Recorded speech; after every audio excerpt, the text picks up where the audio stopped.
right? No, I'm not. And you're not going to come in here demanding money from me. How would you? Man. Customers usually go through several stages when they hear that their item's not as valuable as they thought. The first is disbelief, followed by denial, anger, and even assault. In this video, we see a woman who assaults a security guard, another insults and body shames Ashley, and one almost takes a swing at Wes. The thing all these people have in common is that they were shocked at the real value of their item. Yes, ma'am. I was coming to pawn my ring because I have to pay my rent. It was due a couple weeks ago. Oh, okay. Why you keep looking at my ring like that is real? I mean, what, you want the studs on my lip or something? Pawning it. I'm not buying it. You're just pawning it. You want to pawn it? Keep control of herself. I don't know what the hell her problem was. I don't give a what her problem was. She's lucky my security staff didn't beat her ass. The woman on the yellow-white striped shirt screams like Ashley instead of letting her friend get a good deal. A customer comes in to pawn a very old-looking TV and DVD player. This is a type of thing that nobody's interested in. Seth won't take the man's old items, and neither will the man. You want to see me make you? Yeah. Watch. The guy thinks he can't be thrown out of the shop, but Seth proves him wrong. How are you? How can I help you guys today? I want a meat coat today. Should I wear a small? Any color? You sure this is a small? It's actually a medium. What? No, I wear a small. Try it. Try it. Suck it in. This has got to be an extra small. Let me see here. Let me see.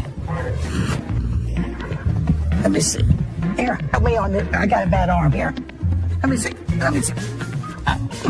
Oh no, extra small, extra small. Somebody else that we can talk to. We know what they're doing around here.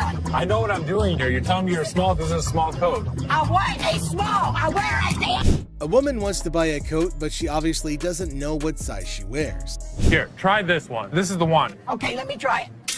Try Try it. it out. Yep. You're too big. I didn't try anything. You're Way too big for her. He tried me. Have a nice day, ladies. What are you gonna do? Escort you to your car, make sure you get No, no, no. I'm tired of this. I am not going nowhere. Yes, you are. Oh, no. Seth plays a little joke on the angry Karen and her friend just before he sends them out of the pawn shop. I need to get my stuff, my 2 TVs. I need your ID or the tickets. My what? ID or your ticket. I don't have no ticket or no ID. My stuff was stolen in Hey, was there an issue? My boyfriend pawned my TV. So he stole it from you? Yeah. So did you make a police report? I feel terrible for her, but I can't help her without her ticket. Look, I just want the ticket. You don't pound on my window! You can. Yes, I can. Pound on my window? Really? Y'all You're gonna pound on. Pound on you, baby. Get out of here. I get mine. No. I'm not leaving out here until I get mine. Ashley has a heated confrontation with the Karen that couldn't have her way. Get out of here. Bye. I get mine. No. I'm not leaving out here until I get mine. I'm not scared to leave. Bye. I what? I ain't scared to leave. Okay. Bye. See ya. No, Mama, calm down. See ya. We're not the police, but damn it, we're not your local psychologist neither. And you have a lovely day. God. Ashley makes sure the angry Karen leaves the pawn shop, but she doesn't do so quietly. Ma'am. I just bought this TV. It's broke. No, I don't. When did you buy it? I bought it yesterday. Yes, I did. I need you to give me my money back. I don't know if you bought it from us. But you owe me for my DVD. Where's your receipt? I don't. Do I need to get loud? No. Why not? This woman starts trouble when Seth refuses to change her TV. Excuse me. Who do you think you are? I don't need your help on this one. Thank you. Mom. Excuse me. Hey, it's me. Excuse me. Excuse me. What you do that for? Unreal. Anger management. She doesn't last long in the pawn shop, and she even broke the TV more for some random reason. Look at her watch. Absolutely. Is that a ladybug? It is. Yeah, that looks kind of nice. Full cut stones. Give me a second. Okay. Mother Pearl dial, like I said. Man, same old, same old. What's going on? Excuse me? Don't you get paid by the hour? Trying to rush people? I'm not trying to rush You you. are trying to rush me. Get the wires back out. Don't try to play me. Seth and this customer can't seem to get anywhere in this transaction because she's texting. No, I'm not You laughing. laughing? You laughing? What's funny? Are you mental? Menthol? Mental. Oh. Do you see this phone? Do you see me texting? I can slow down. Yeah, please slow down. I am texting at me like I'm crazy. Look crazy to you. I ain't crazy. Yeah. I'm a VIP. You better recognize. Have a good day, man. Ooh, you have a good. Byron, Who owns it's time this for her to fight? go. I'm trying to buy a watch. Don't be pushing me up in a flop. Please. Because I ain't got time for this. You know what? She got outside like a damn transformer. Wing flew off. She showed a Iron King starter kit. It was terrible. Don't forget about your wing. Have a good day. Leave me alone. The woman gets worked up about her texting. This leaves Seth no choice but to send the woman off the premises. Stubborn guy. Our Mr. Clumsy here managed to turn his girlfriend's car all wrecked up. Now he's off to pawn his genius-level ideas to fix the car and his relationship. I need to pay my court fees. I got a DUI, crashed my car. Well, her car. I took her car with a couple friends. You just need to get as much as you It's can. not your damn business. I'm here for you. All full of himself, he went all gangsta mode on Seth, trying to get money for 2 of his rings. Did it work? Nope. However, things were about to get more annoying. What's the highest you'd go? $900. That's ridiculous. Tell him what it is. No, don't tell me what to do. Stop talking. Stand behind me. What's the problem? Tell her to stand behind me. This is men talking right now. Our boy's respect for his girlfriend shines through as the negotiations heat up. Hold on to your seat, because this encounter was a true lesson in having proper manners. Maybe we should just take the money. That. Stop talking. Just Dude, stop seriously, talking. why are you Just such an stop. ass? No, you need. No, I don't need to. You're my store. This It is my property. business. This It's is not my your property. Do I She's her tell own your person. property what to do? Hopefully one day she'll wisen up, move on, and realize that this guy's a complete tool. Mother-daughter feud. Well, ladies and gentlemen, hold on to your liquor bottles for a heartwarming episode of Mother-Daughter Treasure Hunters. They had gathered some priceless junk to fund their world tour. So what you got? I got some really expensive stuff. Show me. Some old liquor bottles. Some old albums. Stamp book. Didn't you think he worth something? No. You got a whole lot of nothing going on over there. But wait, Les examines their items and deadpans. Sorry, ladies, it's all junk, no worth. The things took a swift left from there, guys. Told you it wasn't worth nothing. You need to watch your trap because this worth everything to me. It don't matter. They don't want it. This is not junk, okay? So don't you comment on. I told you. So you better not don't. to come here. You better We don't go wasted there. gas. You better don't. You better don't. It's like watching a comedy where emotions run high over little treasures. They both argue fiercely about sentimental items. Talk about teaching your kids some manners. I will kick your ass. I'm your mama. You better don't. How the heck you better don't. No, you get the off my. I thought it was kind of funny watching the mother and daughter argue with each other. Okay. No, bitch. All right, that's enough. That's enough. Body slam. Our guy claims his grandma's ring is a lost treasure. Well, that part's for Ashley to decide whether it's real or something that came out of a cereal box. How much are you looking for? Is this enough to pay rent? How much is your rent? $300. Okay. Do you have anything else? Because this unfortunately is not real. What you mean it's not real? It's not real gold. Basically, y'all sit up here and waste my time talking to you. You don't waste your time. Oh dear, Mr. Sad Story, you've really painted yourself into a corner now. It was almost as if he was starring in his own drama series. I'm like, just give me my ring. I need to speak with somebody else because you irritate me flat out. I'm trying to help you solve Like, what your you issue. mean? What you I'm mean? trying to help you solve Like, your bitch, issue. lower your voice. This guy's acting really erratic, and it's making me really nervous. Hold on tight, because here come the Powerpuff Boys to rescue our protagonist from his own soap opera.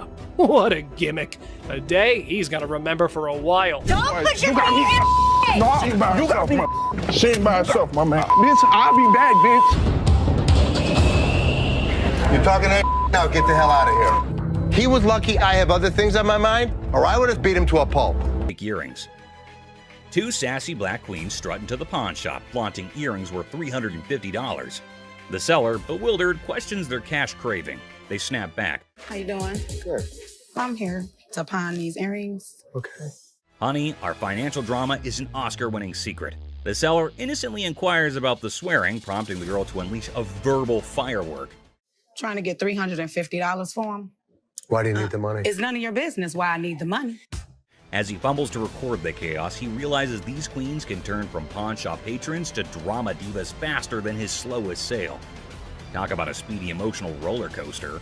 Why are you swearing at me? Because you asking me why I'm coming in here to handle my business. In the midst of the jewelry saga, it's a linguistic roller coaster. The seller's ears are bombarded with jewelry, loan me my money, and a kid-eating crisis. What does my sign say? Jewelry and loan. This jewelry, loan me my money. I got to feed my kid. The drama unfolds faster than a soap opera, leaving him nervously counting non-existent diamonds. Talk about a pawn shop sitcom. Man, you getting on my nerves, dog. How'd you get You this? ain't even looked at my Do you know that these aren't real? In the sizzling pawn shop showdown, the women insist their earrings are as real as their sass. The seller, sweating in the Lacoste, tries to diplomatically handle the diva duo. It's a battle of bling, attitude, and a heat wave, all under the watchful eye of leather-clad thermometers. Comedy gold. How the you gonna tell me just by looking at my that they not real? They're not real. As the Queen of Sass declares her exit, she throws shade like confetti. Insults rain down, targeting the seller's wrinkled-up hair and questionable fashion choices. With a parting shot about a jury and long bow ass, she exits, leaving the pawn shop in stitches and the seller questioning his life choices. I ain't leaving this till you give me my money. I need my mother did. Coloring book.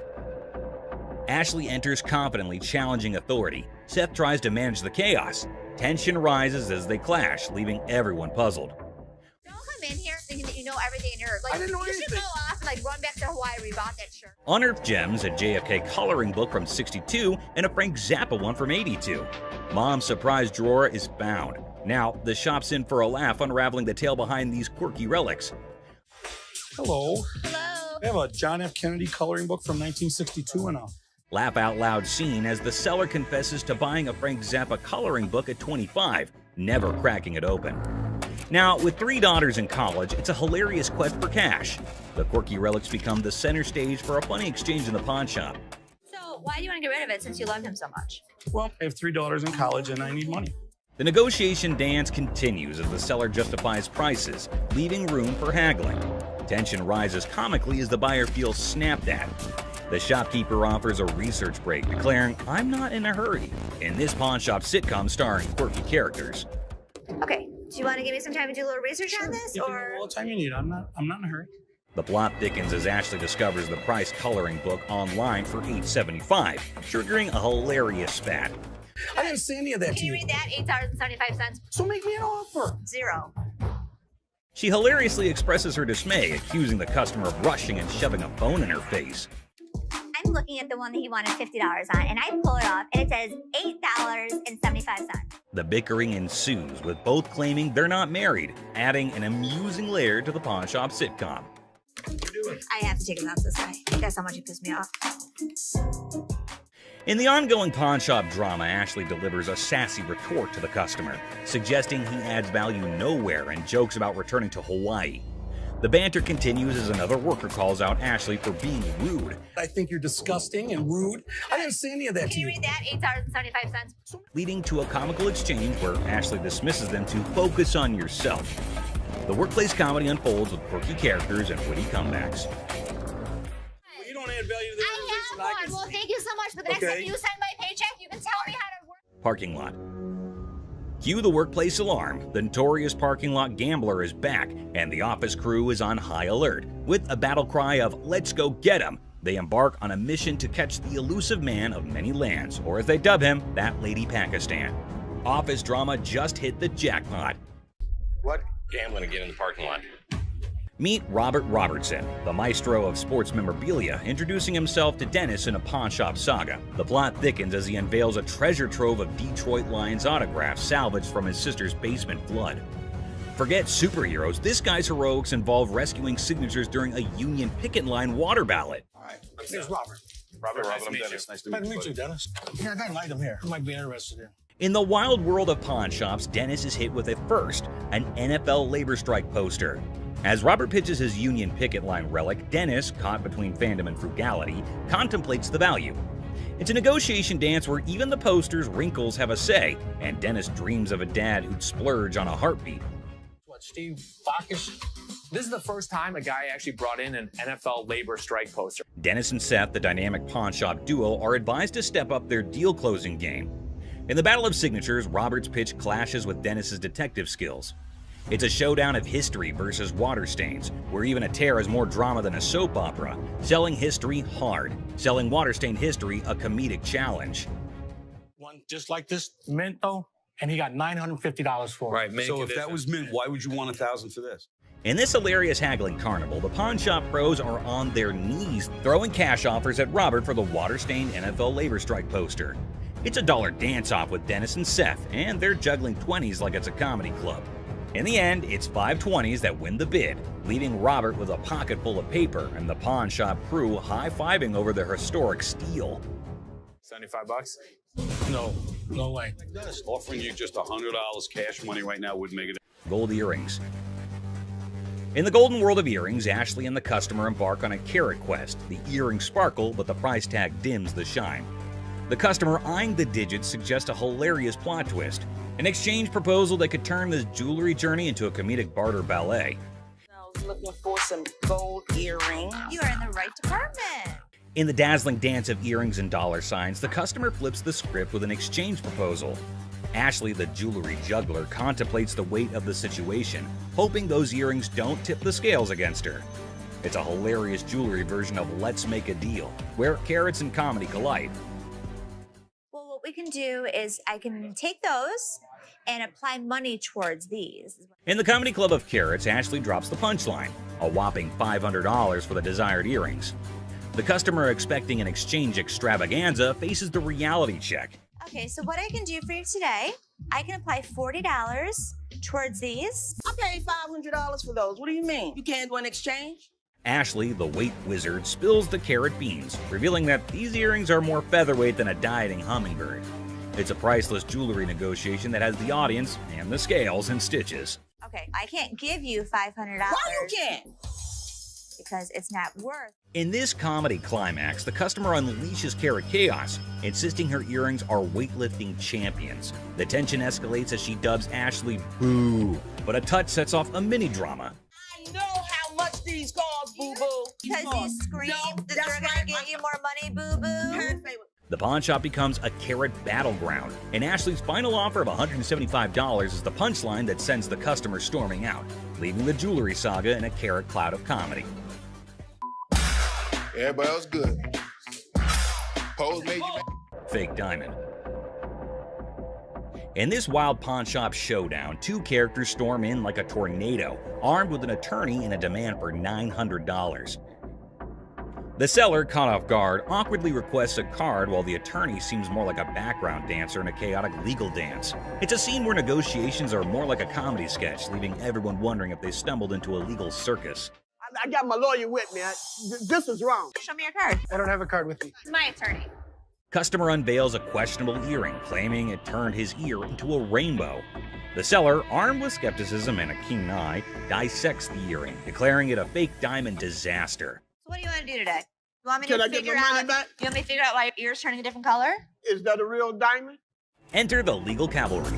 The customer brandishes a lawyer in the name of mismatched receipts and the ear that turned technicolor. It's a jewelry malfunction turned legal circus, and the pawn shop is now the stage for hilarious gemstone saga.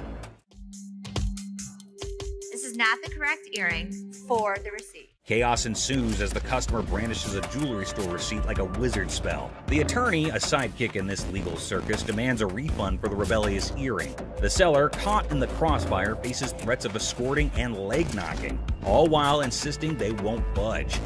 It's a legal showdown where the only guarantee is a laugh-out-loud twist around every shiny corner of the pawn shop arena.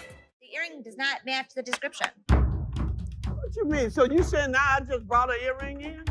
The customer, armed with a kaleidoscope ear and a refund demand, insists the seller turn around and walk that butt out the door. The seller, invoking a hint of pawn shop diplomacy, proposes a negotiation dance, but warns, keep your butt back there. Cue the dramatic soundtrack, man, it's a comedy in motion. An Evil Woman anthem echoing through the pawn shop arena. Get out. Yeah, you know, took my money, just sold me a gold earring. Golden State Warrior ring. I just got engaged, and I heard you had a 75 Golden State Warriors ring, and I was thinking that would be perfect for my fiance. This man came into the shop to buy something, which is odd because most people come into the shop to sell something. This man, on the other hand, was interested in Rick's 1975 Golden State Warriors ring, but Rick was unable to but laugh at this. Rocco, will you grab me that ring? Sure. That is a brave man that would give his fiance a championship ring. Even though Rick keeps on laughing, asking why the man is giving a ring like this to his fiance, we understand that the buyer isn't pleased with Rick's antics. So what I did was I brought pictures of another 75 Golden State Warriors ring. The buyer produced photos of another Golden State Warriors ring and attempted to match them, which they did. Then he asked if it was a genuine diamond and if Rick had checked it. Rick told him that the stone was genuine. Perfect. Have you tested the diamond? Oh, yeah, it's a real diamond. It's a real diamond, okay. The buyer then proceeded to use his own tester to determine whether or not the diamond was genuine, as he was a collector and dealer of sports memorabilia himself. But as he went to test the diamond, it didn't pass. It's not testing. That's because you have a really cheap tester. So Rick stepped in with his own tester, which of course revealed that the diamond was genuine. Even though Rick was irritated by the whole thing, he chose to be courteous to the man. First fine on mine. Okay. I will trust that. The buyer requested for the amount after the ring had been tested, which Rick believed to be $11,500. The purchaser, on the opposite hand, had a budget of $5,000. Any 11 grand, that's what I can do. That's your bottom line? Yeah, okay. Best price. Because Rick refused to go any lower than $11,000, the buyer was forced to leave the business unhappy and empty-handed. I didn't think he was going to go 5,500, but I thought, you know, he'd work with me a little bit, but he seemed... Good. What's up with this? Give me 1 second, sir. To be honest, I don't think we're going to take them, but... You say what? Go get somebody for me, dog. This made me act up. Yeah, what's going on, man? What's going on, cuz? 40? No? Yeah, I'm not interested. For real? For real. This on that bum ass. Listen, don't be throwing the at me. You understand? You understand? There's no shortage of entitled customers who come into the store, and this next one easily fits the bill. I mean, what's up with that? Nothing. It's called good scene, so... Y'all about to rush me or something? Here's a guy yelling at the front. What's up with that? On that bum ass. Listen, don't be throwing the at me. You understand? You understand? Trying to gang. You understand that, dog? Trying to gang up. You understand that, dog? Don't ever throw. Take your hands off my mother. With the customer starting a tantrum, Les finally speaks, and let's just say the others were nicer to the man-child than he was. Yo, y'all ain't shit over here anyway. I smack the out your ass. Don't even reach behind nowhere. Reach what? Nigga, if I got it, got it. Reaching, Jonah. Don't got be killing my stuff. Where the is the loan at? Don't try to stare me down. All right. On what you're gonna do? This guy was threatening me that he's coming back. Does he think we don't have security cameras? Does he think we don't know what his license plate number is? It'll be his worst thing. If he even thinks about try to step up like they were some players, they ain't even really in my ball game. I'm in for real. I'm up. This mother thought he was a badass. As you can see, I'm a badass. Les not only kicks him out, but also ensures the man stays out. If it were up to him, they'd probably ship the man to another state. Hello. How are you? I'm fine. How are you? I like your nail polish colors. Thank you. What do we got here? A laptop? Laptop. You type in your password? What brings you in today? I just want to pound it in so I can get... How do you forget when's the last time you used this?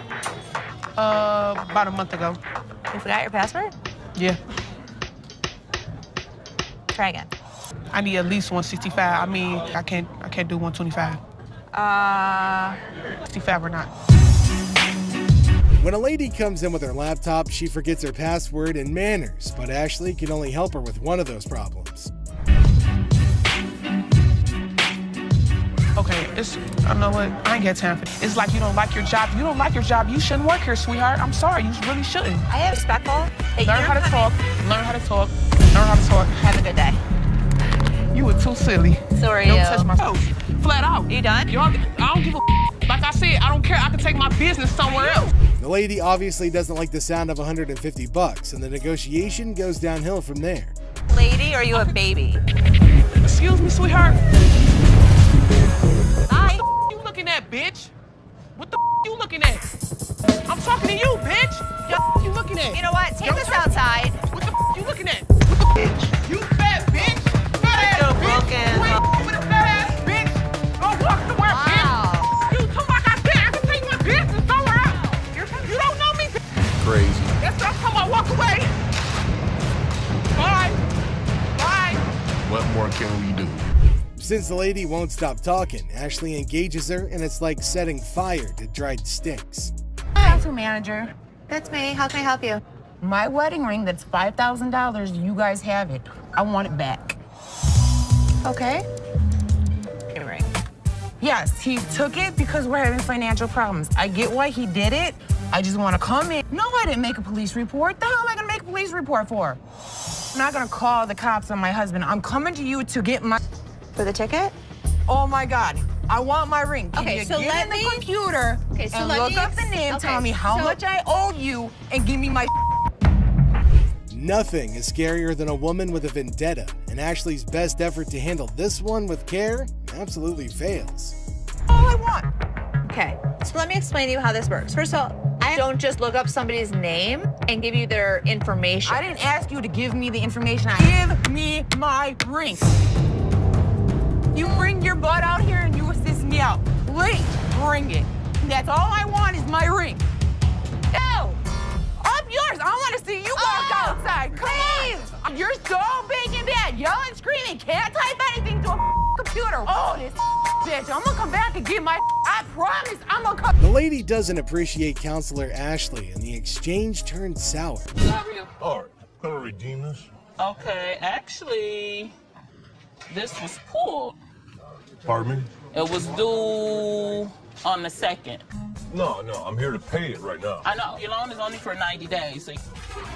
Hi. How you doing? I got my ticket there. I wanted to get my TV back. If you could help me out with this, I'd really appreciate it. You can see if it's on the showroom floor, and I can try to make you a deal to buy it back. It's not been that long. About a month overdue. What are you talking about? If it's out there, then we can work from there. Look, seriously, come on. Why don't you just give me the TV back so I can Yeah. leave, all right? Yeah, I'm getting a little aggravated. I'm sorry you're getting... I'm ready to, it's You're just- ready to what? Just get pissed off. All right, I'm not... Seriously. No. Seriously.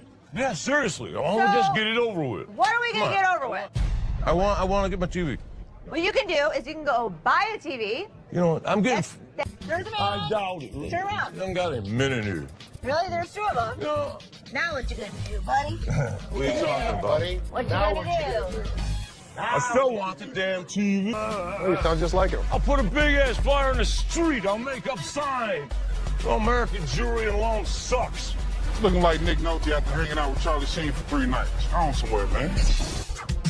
The guy wants his TV back, but he's past due, and it's really hard for this delusional man to... I will be back.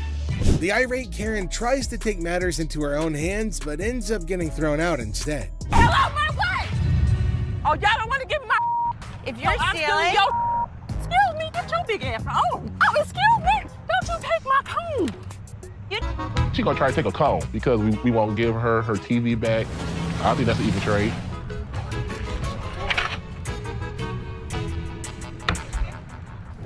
It doesn't end there, though. The woman tried to take a cone since she couldn't.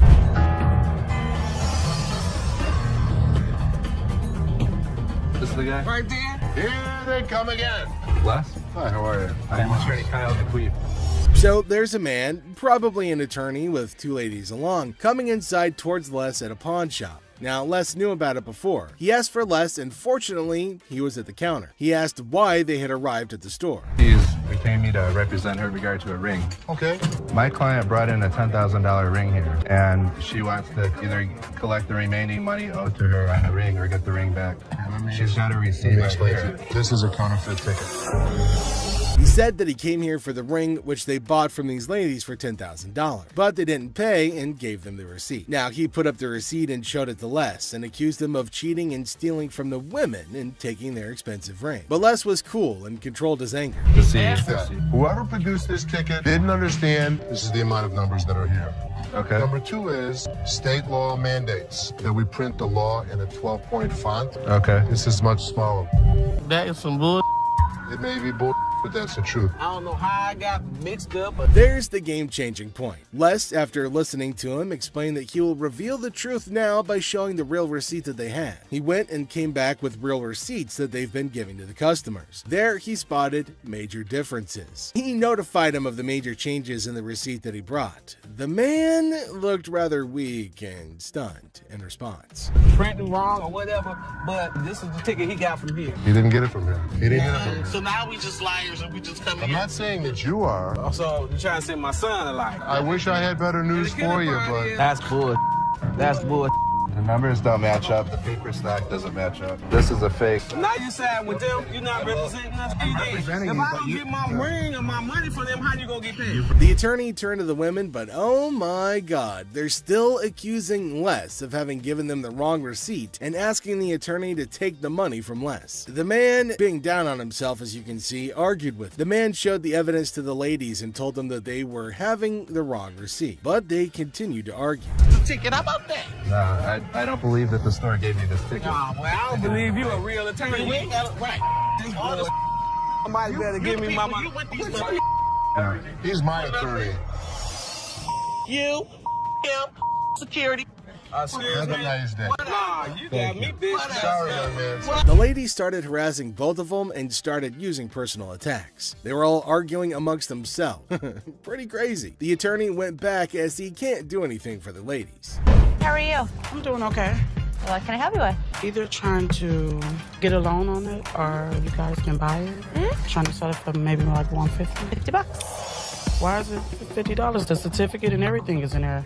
And the bag costs actually way more than that. Well, if you can tell, it's actually stained Okay. all through here. I'm trying to sell it for $150 or get a loan for $75 instead of the $50. Yeah, I wasn't interested in more than 50. If you know purses, then you know the As our unsuspecting customer strolls into the kitchen at Chaos, little does she know what's cooking today. Ashley, patiently bracing herself for another round of absurdity, politely inquires about what the customer's looking to offload. The girl, blissfully unaware of the purse's actual value, confidently suggests a price that's almost a steal. It costs way more than that. Okay, but I'm not going to pay you for the amount that you think it's worth because it's stained. This is not one of the newer ones. This is not this season. I know about purses. It was torn. It was stained. It's not even the last season's bag. The thing is old. But you still willing to buy for $50 though, so if it wasn't worth And now the plot thickens. The lady asserts that if Ashley truly understood purses, she'd gladly accept the offered amount. However, Ashley, standing firm in her claim that the purse is torn and not worth more than $50, creates a hilarious clash of valuation difference. we even say $50. So they didn't say it wasn't worth. Can I talk to somebody else? I don't want to talk to your pepperoni looking ass. Can I get My somebody pepperoni looking at. Pepperoni ass? I don't even know what that means. She take a look at her own ass? Can I get somebody else to talk to? It don't even matter. I don't have to talk to you. And I don't talk to you either, so why don't you go home? Leave Can our I talk store. to somebody Nope. else? Why do I have to talk to you? Because You I'm the disrespectful. manager. I'm disrespectful and you call me a pepperoni ass? Ugly ass bitch. F you. And it's time to cue the drama. Ashley throws out the bold figure of $50, and it hits the customer like a curveball she wasn't ready for. Feeling the heat, Our Lady teeters on the edge of diplomacy and blurts out the unforgettable line. She labels Ashley a pepperoni ass and decides that she'd rather chat with anyone but her. Talk about spicing up negotiations. 3 males walked into a pawn shop. One of the suspects stood at the door as a lookout while the other 2 suspects walked directly over to the display cases. So, like, these 3 guys roll into the pawn shop, just casually strolling in. The other 2 guys, they head straight to the fancy display cases. It's all got suspicious vibes. And then, bam! One of them whips out a sledgehammer and starts smashing the glass. Things are starting to get pretty wild. At some point, a customer from the place is seen leaving calmly while the lookout tells her to hurry up. The suspects appeared to be wearing heavy-duty gloves in order. At one moment, a person from the shop strolls out all calm, and someone's keeping an eye on her, urging her to speed up. The people thought to be involved seem to have on these tough gloves, maybe so they don't get any cuts. Not to get cut while removing the glass from the cases. Both suspects placed the jewelry and many other valuables in the bags. So when they took off the glass from the cases, both of them put the jewelry and lots of other valuable stuff into bags. After that, they hightailed it out of the store in a black Mercury Marquis. Case at? Where the case at? Where was it at? Where he put them on? A guy storms into the pawn shop all worked up and starts shouting about a missing case. He's demanding to know where it is, and he appears to be accusing the staff of removing. The feeling of stress in the air is increasing, and it's obvious that something is wrong.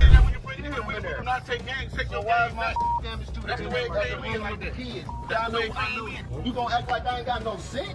He's accusing us of taking games out of his unit. Look at the ticket. It never said with game. The atmosphere gets even more intense as the guy accuses the pawn shop of messing with his games. Unless the cool guy at the pawn shop stands his ground. The customer's getting more agitated, making accusations and even talking about blowing up the place, which is just adding to the chaos. Man, you can get your arms up off belly or none of your body parts on me, bro. After all the stress I have, the last thing I need is a customer causing a scene. Despite the escalating situation, Les stays calm. He tries to talk sense into the upset customer, especially with a big event coming up the next day. I know how to walk. I ain't illiterate because I... Wells Fargo safe deposit box. What do we have here? Well, we got a Wells Fargo strong box. This man arrived with a Wells Fargo safe, an antique ball and chain, and a couple ancient handcuffs. The seller was asking roughly $2,000 for everything in the package. All right, well, tell me about these things. This ball and chain right here actually comes from the Human Prison. It's the oldest prison in the state of Arizona. Folsom Prison was Arizona's oldest prison, and the handcuffs belonged to it since the late 1800s. Here's my concerns. When they forged chains back in the 1800s, it was just hot welding together. At that time, it was all performed by the blacksmith, but the chains that the man brought in were all electronically forged. Not only that, but Rick had another major problem. Never in the history of any prison did they ever have their name put on the balls. What Rick was saying was that everything the man brought in was false, but the seller was not ready to believe Rick. It's fake. What makes you an expert on this stuff? I've been buying and selling this stuff my entire life. Even if the contents of the package were phony, there was a chance that the box itself was not. So Rick made a deal for the box and left the rest. Box, I'll give you $400 for it. I want $1,200 for it. No, you don't. And the transaction was completed for $400.50. The seller left, and Rick subsequently decided to consult with an expert about what he had purchased. Okay. 19th century strongbox, Wells Fargo. Following a thorough examination of the box, the expert asked Rick the following question. First things first. Have you already bought this? The box was just as false as the other items Rick did not purchase, and the expert agreed. It's a complete fake. Damn it, Rick. Mystery guy.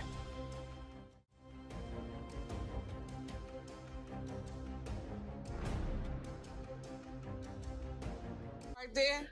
Here they come again. Hang on to your hats, folks, because we're diving into one wild tale. Picture this, a mysterious dude looking like a secret agent casually strolls into a pawn shop, acting like he owns the place. The shopkeeper, eyes wide open, can't help but stare at this walking enigma.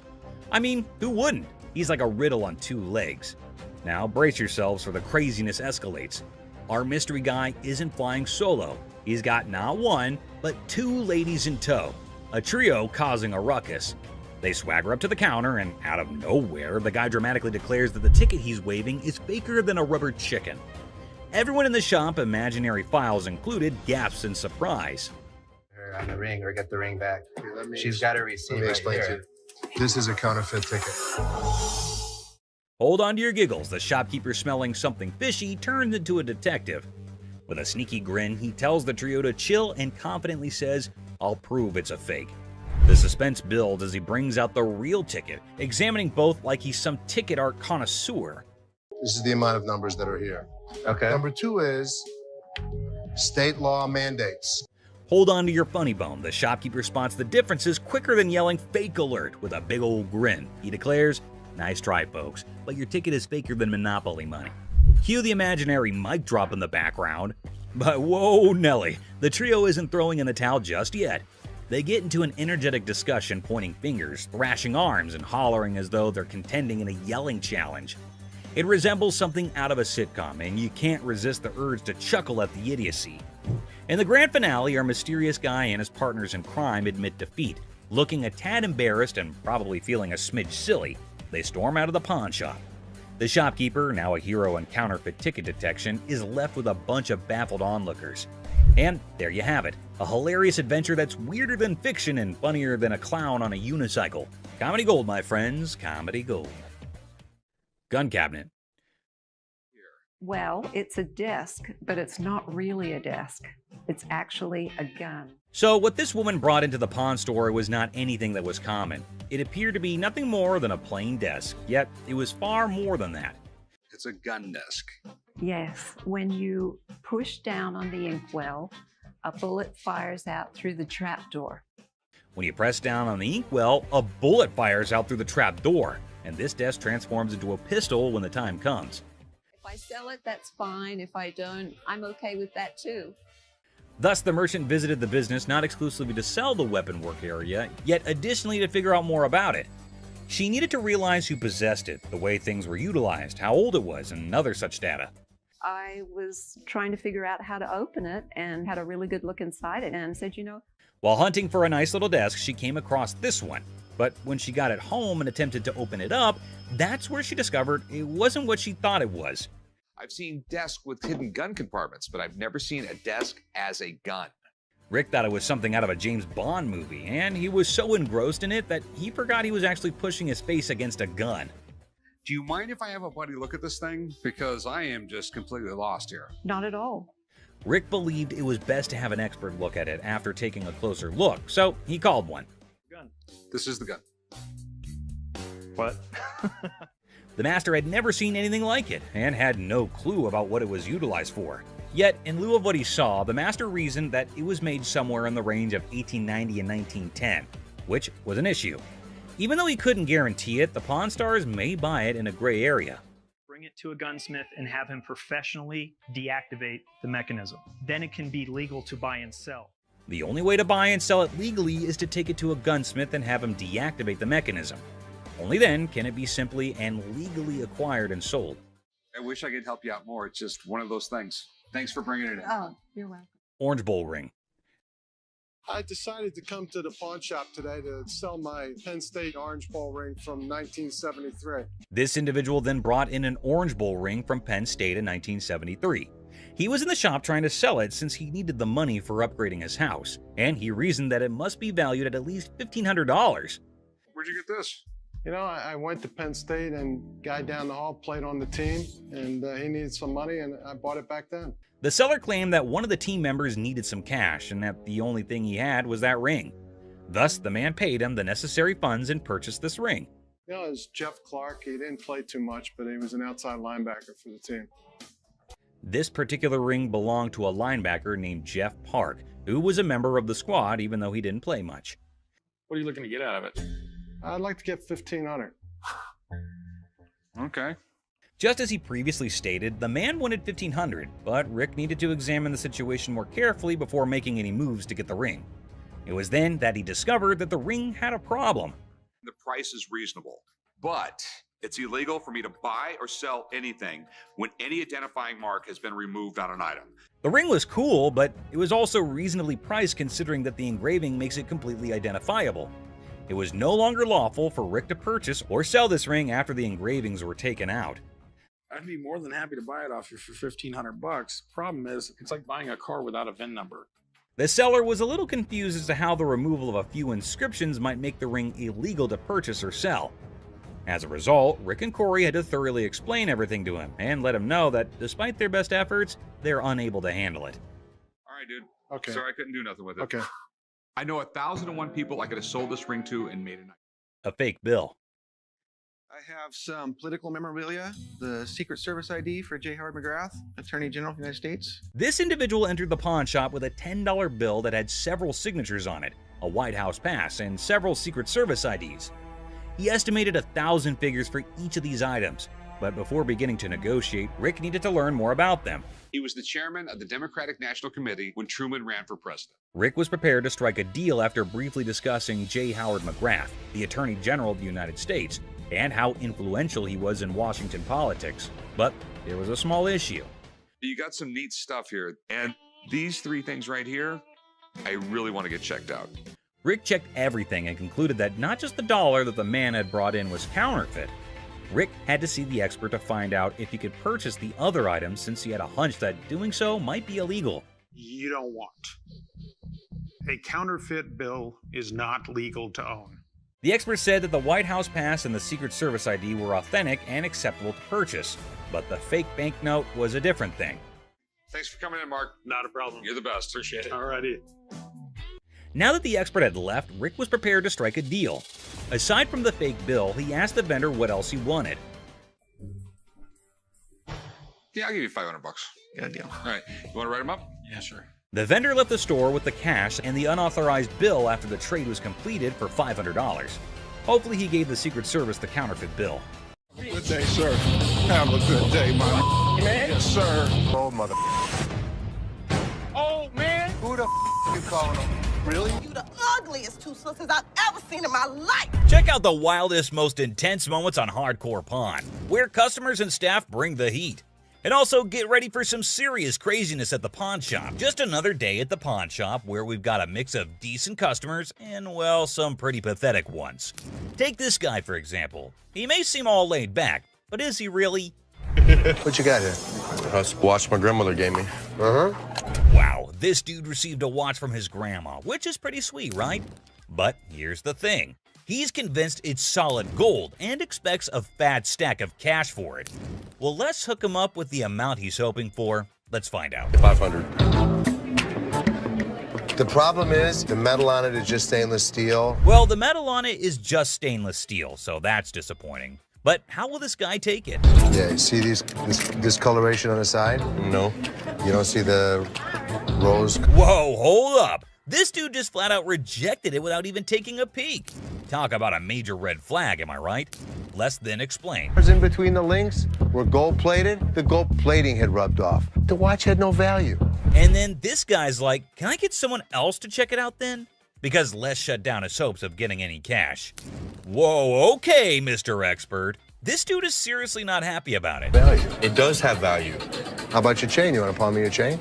Anyway, being the sweetheart that he is, Les brings in another dude for a second opinion, just to be fair. But what happens next is totally mind-blowing and straight up disrespectful. Brace yourself for this one. It's gonna shock you. Does this bozo know what he's doing? Well, I wouldn't really call him names. Seriously, this dude needs to chill and get a grip. I mean, who does he even think he is? Anyway, from that point on, things started spiraling down, and honestly, it's for all the right reasons. 500. Nothing. Stop being a bitch. Now, Les ain't about to tolerate any disrespect, and nobody should. And this jerk is about to experience a dose of his own medicine. And let me tell you, it's not a pretty sight. Check out what Les has in store for him. Give me my mother, man. Come over here and pick this bitch. Oh man, this dude is about to get serious flipping off, I kid you not. You know what goes down with idiots like him? They're in for a rude awakening. Yo, you, get him here. Let's go, my man. Have a good day, sir. Have a good Gotta admit, that was seriously hilarious. What did Les have to lose? Nothing at all. But this guy, oh yeah, he got exactly what he deserved. The man just couldn't stop with the curses. Sir, let yourself out. Let yourself out. Oh, you think this was intense? Well, hold on tight because you haven't seen anything yet. So this dude walks in, right? And he brings in some equipment, no beating around the bush, and straight up expects a cool $100 for it. Can you believe that? Like, I'm trying to get at least $100 for it. $100? Yeah. I won't even be able to sell it. Well, the guy just flat out tells him that there's no way he can cough up $100. So the customer's disappointed. But hey, at least he's keeping his cool, right? So how much can you give me, man? $20? Well, we're clueless about what this dude's gonna pull off next. But hold up. Seth comes swooping in to handle the situation like a boss. Let's see how he tackles it. Sitting on the back? Do you know what it is? It don't matter how many you sitting on in the back. Because then I can't. Well, things are seriously heating up, and it's turning into a real mess. Seth tries to talk some sense into the guy, but he's just not cooperating. And instead, he's shouting like there's no tomorrow. Dollars for this. You paid $200 for that, I ever heard? Yeah, I mean, really, you paid $200. So Seth breaks it down for him, saying it's not even worth $100. But this dude is now causing a scene, making a big fuss that's grabbing everyone's attention, to be honest. I'm trying to get money for it. I've been waiting in this line for an hour. I need more than This guy seriously needs to calm down. He's dropping way too many curse words. And honestly, it's gonna be his one-way ticket out of the shop. That's when Les steps in to take charge. Let's see how that plays out. You gonna do old man? Who are you calling old mother? Old man? No way, he actually said that? Like seriously, what the heck? This guy just keeps digging his own grave, making the situation even worse for himself. Brace yourself, because what he does next is gonna leave you absolutely stunned. Really, mother? I got this. I got it. You wanna give me more than 20? Oh my god, seriously? Can you believe it? This dude actually tried to mess with Les and thought he could get away with it without being kicked out. That's some messed up behavior right there. Like, what on earth was he even thinking? Wait for an hour. Really? Me? You? Well, he totally got what he deserved. But guess what? That's not even the end of it. Brace yourself for this next one. So, this lady strolls into the store wanting to treat herself to a fancy watch. She's all sweet and ready to drop some cash. What could possibly go haywire, right? This will be good. Okay. This one. This is really pretty. Now, this lady is seriously contemplating whether she should go for it or not. So, what's your take on it, guys? You think she'll end up taking it or not? That's really pretty. It's really pretty. Good on you. That was 100. 100. Okay. She went for it. Well, everything's going pretty darn smooth so far. I don't want to jinx it, though, so let's just wait and see what unfolds next. Here. No. What is this? It's a $100 gift card.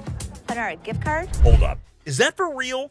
She whips out a gift card with all this confidence, and hey, is that some kind of new payment method now? Ashley looks totally baffled by this turn of events. Not a gift cards. What would you call it? It These says are preferred customer. Right. Man, this lady is already super worked up the moment Ashley spills the beans that it's not a gift card. And she goes on to explain the situation. Talk about major agitation right off the bat. It allows you discounts on the sales floor. You can't swipe this card and apply. This lady is seriously caught off guard and maybe just can't handle the fact that it's not a gift card. And well, she's getting a bit too aggressive, folks. You know, the kind that usually gets shown the door and tossed out of the shop. Turn around and swipe it, okay? There's no swiper on this. So you telling me I'm I losing? gotta say, this lady is giving me some major secondhand embarrassment. I mean, it's crystal clear that the card cannot be swiped. Like, come on, that's basic common sense.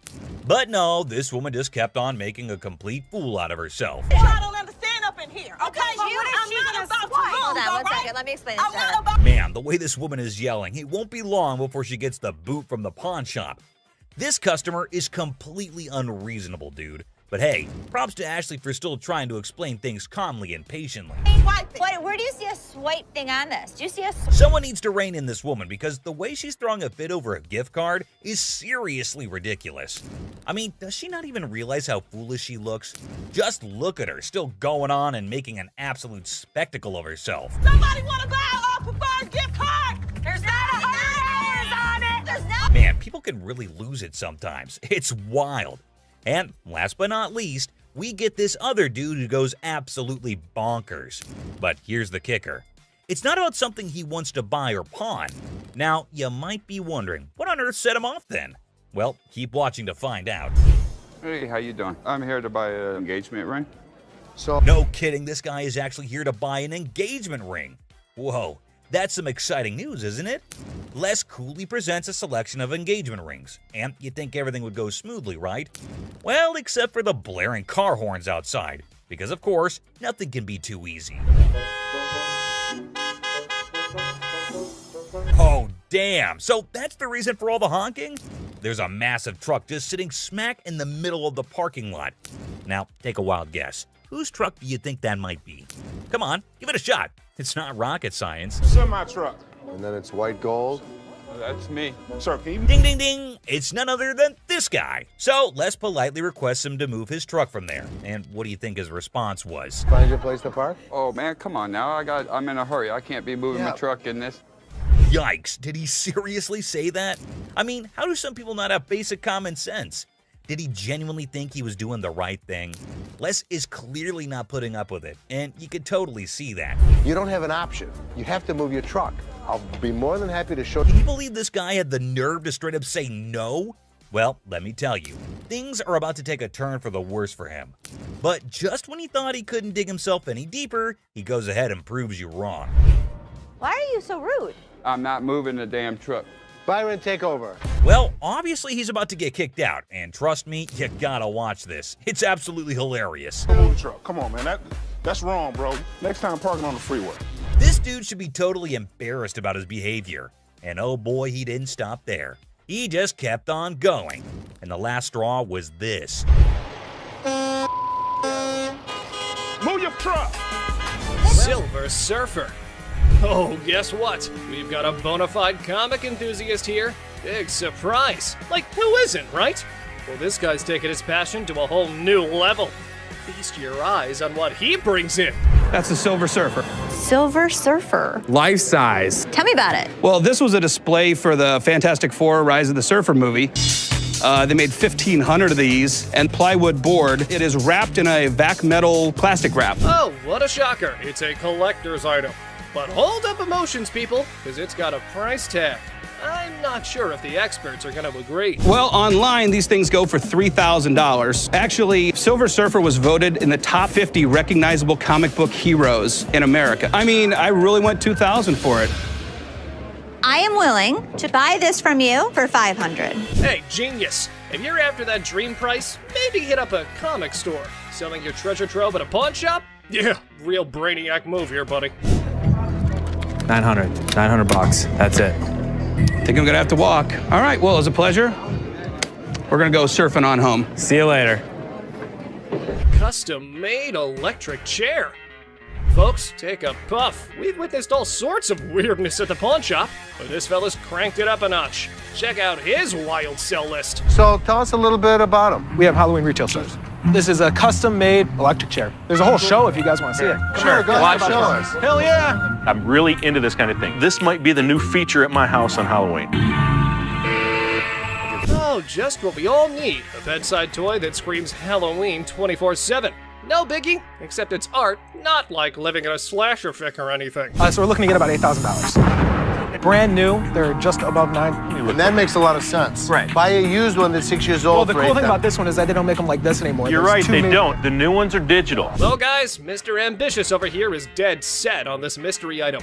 Heaven knows what his grand plan is, but Les has a style for a bargain. Thank you very much for bringing Thank it you. in. We appreciate it. Thanks, damn it.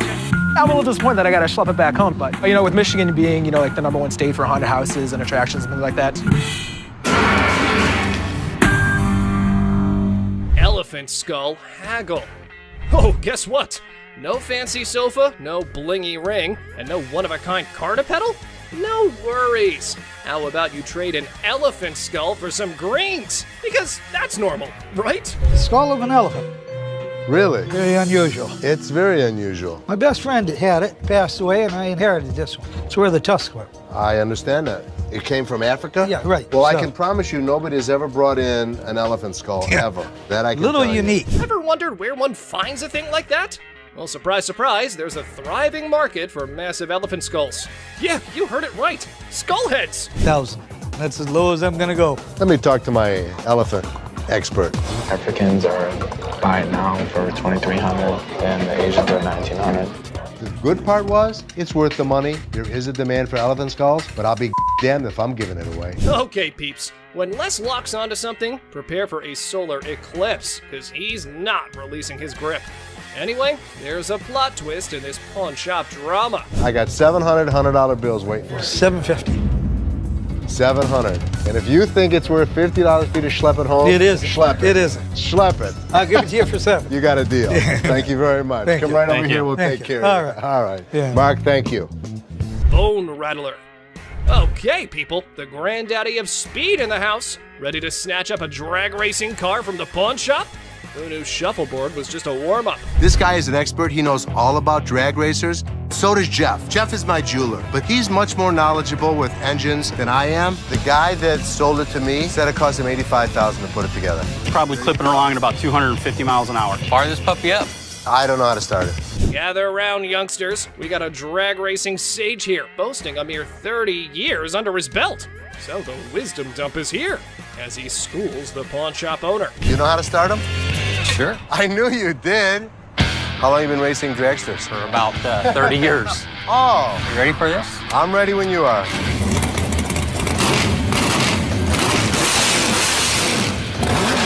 All right, Mr. Been There, Done That. Let's see if your drag racing tales can seal this deal or take a nosedive. Now, coming straight to the negotiation. 20 grand. 7,500. I don't think so.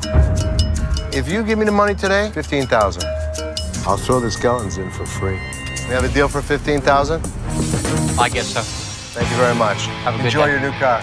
Mechanical Bull. Ah, the good old days of Wild West bull riding and rugged cowboys. Some dude missed the memo that it's not exactly the trendiest scene nowadays. Time to catch up, y'all. Going for a ride in my parking lot, or what are we doing? Let's have a little fun, girl. We're trying to sell our mechanical bull. Why do you have it?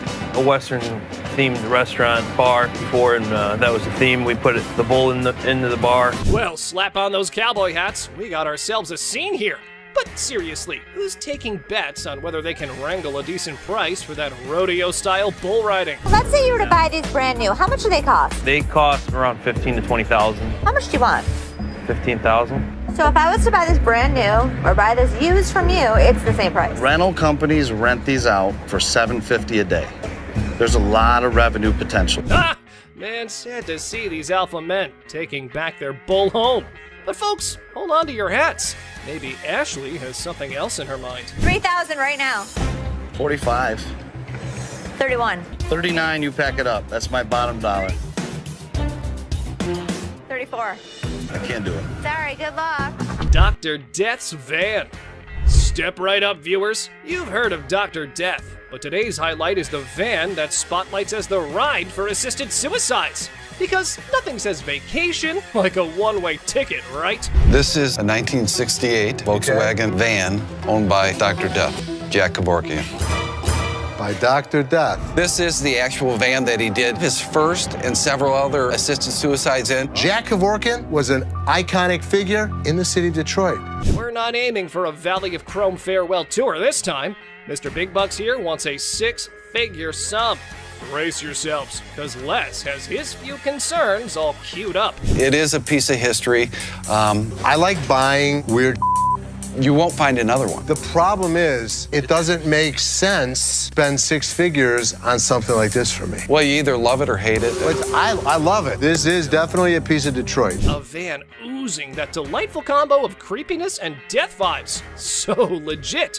However, why not throw in another expert opinion? Let's see how that went. So 10,000 ain't gonna buy it. No, I'm in the six-figure range. 20 grand? No. 25 grand. 30 grand. 50 grand? 30. One time. 50. 30 cash right now.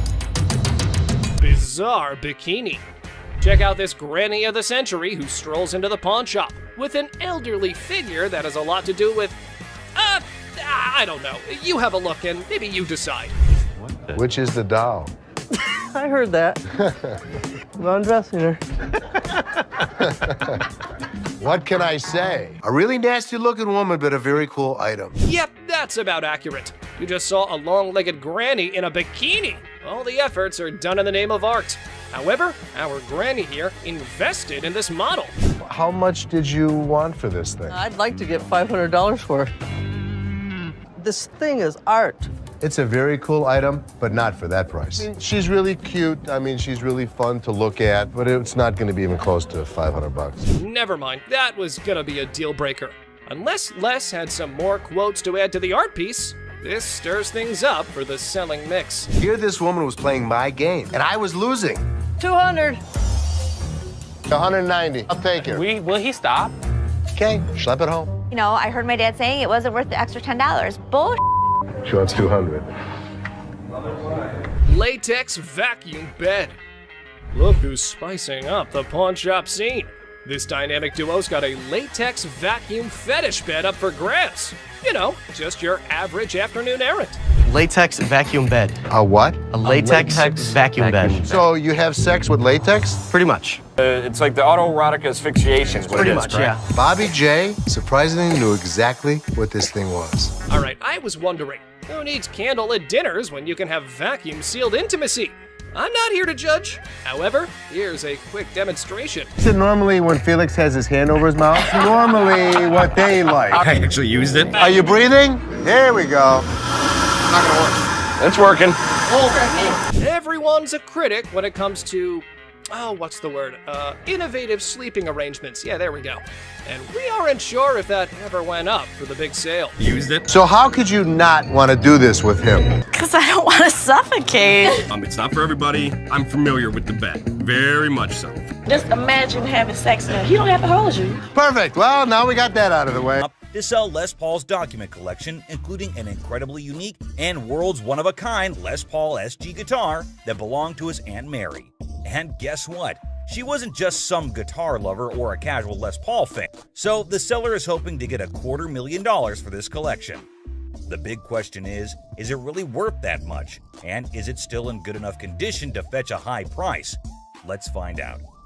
Rick Harrison calls for Drew, the expert from Authentic Autographs Unlimited, who specializes in forensic document examination.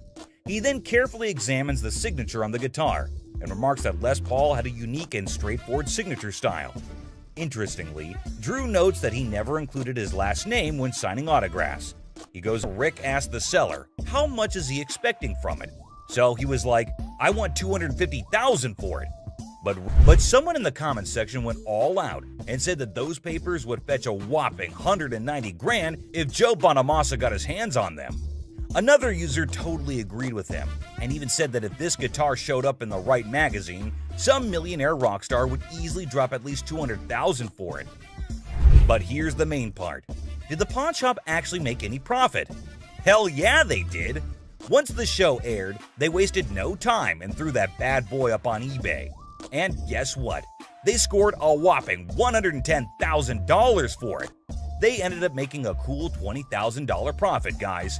Now that's what I call a successful hustle. Next up, we have a customer who came in trying to sell a sword that was supposedly forged by the famous Yasutsugu family, known for making weapons for badass samurais back in the day. But here's the twist. The seller looked familiar to Corey. It turned out that he had been there before to sell a trophy. You'll be thinking what kind of trophy it must be. Maybe some ancient artifact or something, right? But nope, it was actually a Grammy Award. Yes, all in excitement, Rick bought it.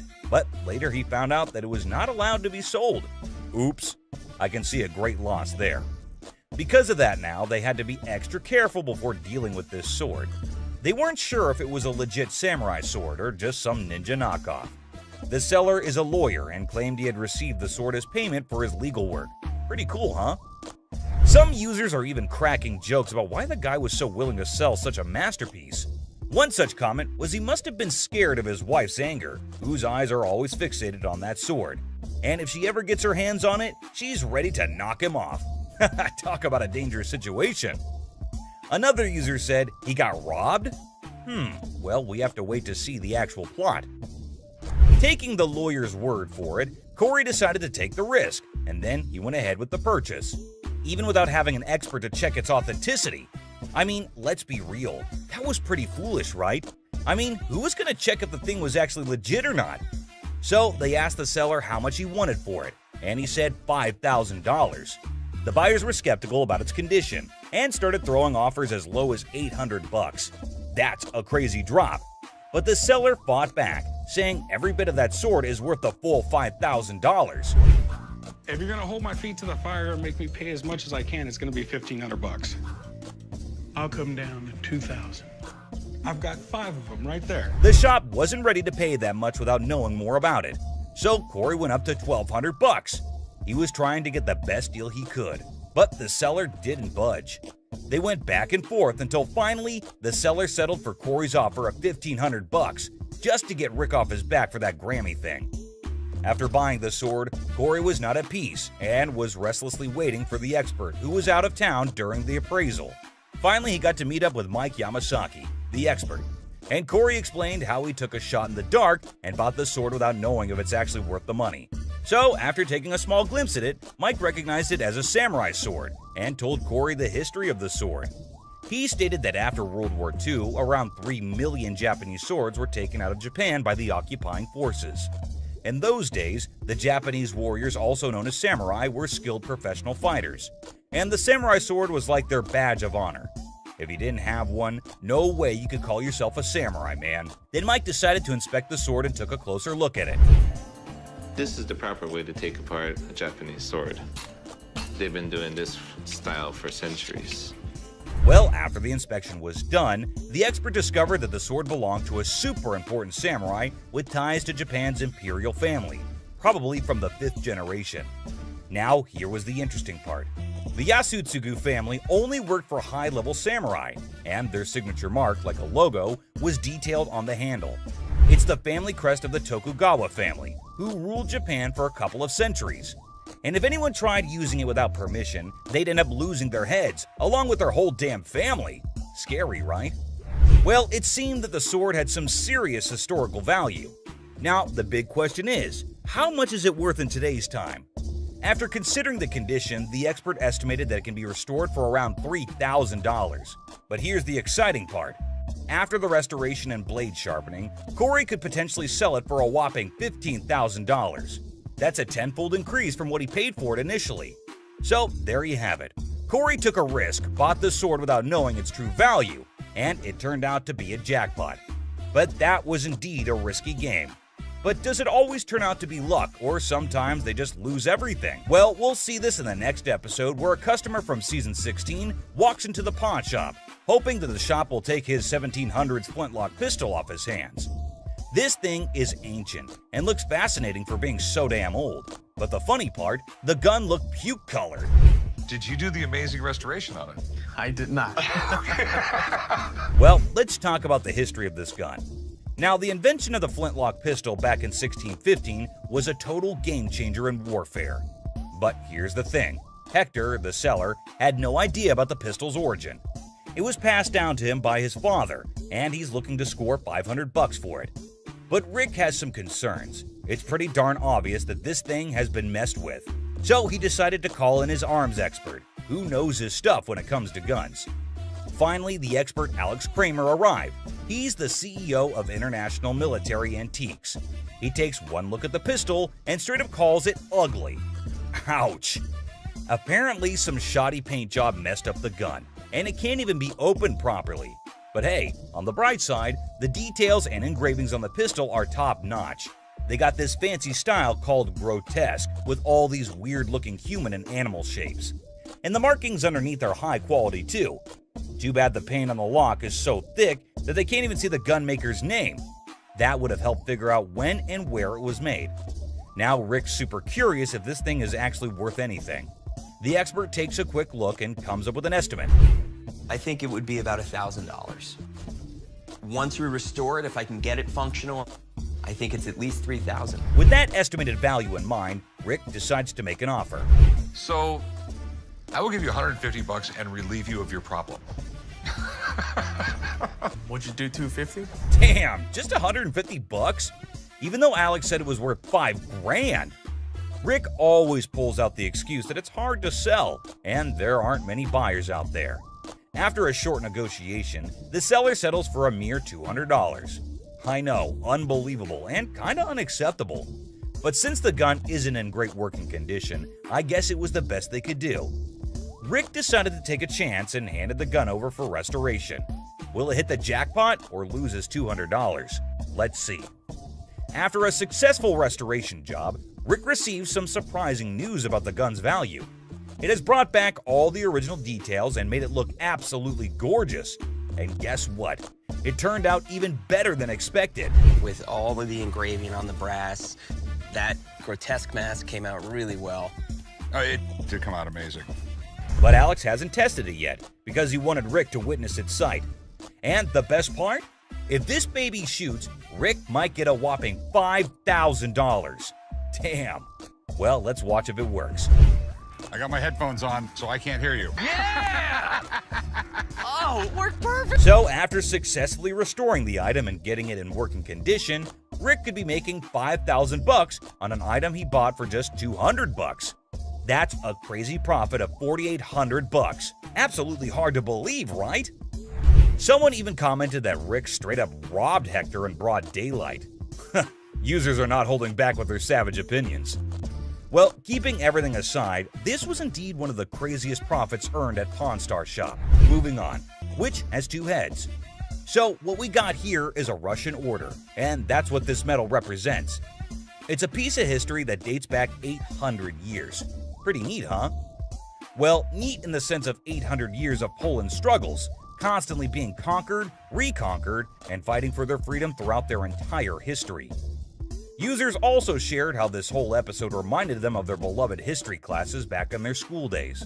It brought back memories of learning about the triumphs, tragedies, dramas, and even the occasional humor that filled those lessons. With the background story out of the way, Rick finally gets down to the burning question: what's the damn thing worth? Because obviously he bought it without knowing its worth. Okay, so we're talking about a metal of Fabergé quality here. Crazy enough to give Rick some hope. Sadly, Craig has some serious concerning news for him. Apparently, the market for this specific metal is pretty thin. He can't cash, but hey, Craig's always got a solution up his sleeve. So, stopped to meet Rick and brought with him some exciting news. He got in contact with a guy in Germany who has a box for this metal, has the ribbon for it, and even the breast star. It's all part of a set, you see, but there's a big hole in the guy's box, specifically for the neck order. And Craig just knew that he finally found a potential buyer for the metal, someone who needs to complete their set. Now, both the parties are ready to strike a deal. One person made a comment praising the honesty of Craig, noting how he offered a price range for the metal that matched its actual value of $30,000 to $40,000. Despite knowing that Rick had only paid $6,000 for it, Craig could have easily offered a lower price, like $12,000, and made a huge profit. But instead, he respected Rick and still managed to make some money while being fair. This man named Randy walked into the store with a huge-ass vending machine. He believes that his machine is from the 1940s. Candy? Yes, sir. You know who loves candy, right? This guy. Well, chum, we know your love for candies, but is this deal as sweet as them? This machine sure has Chum's heart, but Randy doesn't even know if it works, and neither does he have the keys to it. Well, let us look into what Chum thinks about it and whether he thinks it would be worth the cost. Just taking a look at it, I mean, it looks pretty rough shape. There is a lot of rust on it. It sure needs a good restoration, but Randy wants $1,000 for it. Man, it already needs so much work to be done. I personally don't think it's worth investing so much, but who am I to suggest? Oh, how the chum had been schooled by experience. A lesson etched deep into the fibers of his being. Scarred by past misjudgments and Rick's scoldings, he now approached each decision with newfound caution. But hold on to your seats, for the words that spilled from the expert's lips were nothing short of astonishing. Get ready to be astonished, for the expert's revelation is nothing short of extraordinary. Whoa. Oh boy. Right? The guts are missing. So what this needs... Man, it is empty inside. All the mechanisms are missing. The expert saved Chum's ass today on this one. The expert adds that in this condition, the machine is max $300. Whoa, that was a low blow for Randy, it seems. He cannot believe the price dropped from $1,000 to just $300. Up and running and painted, obviously. $4,500. $4,500. Okay. Well, this machine is asking too much. Chum noticed it and got the bargain straight from $1,000 to $75, and they just shook hands on $100. But a deal is a deal. Let's see how Chum restored it and made it a good sales machine for his own bars. Whoa! Holy chum bar! Check it out, right? That is freaking awesome. Whoa, the machine is brand new again. No one can even imagine how it was before. And I know you're thinking no one got furious here, but hey, the video doesn't end here. You see, Rick was not so happy about the sweet gift lying in the garage. Why are your candy bars in it? That's the gift it keeps on giving, Rick. That thing, you can sell it for $6,500 today, dollars off it every day for the rest of its life.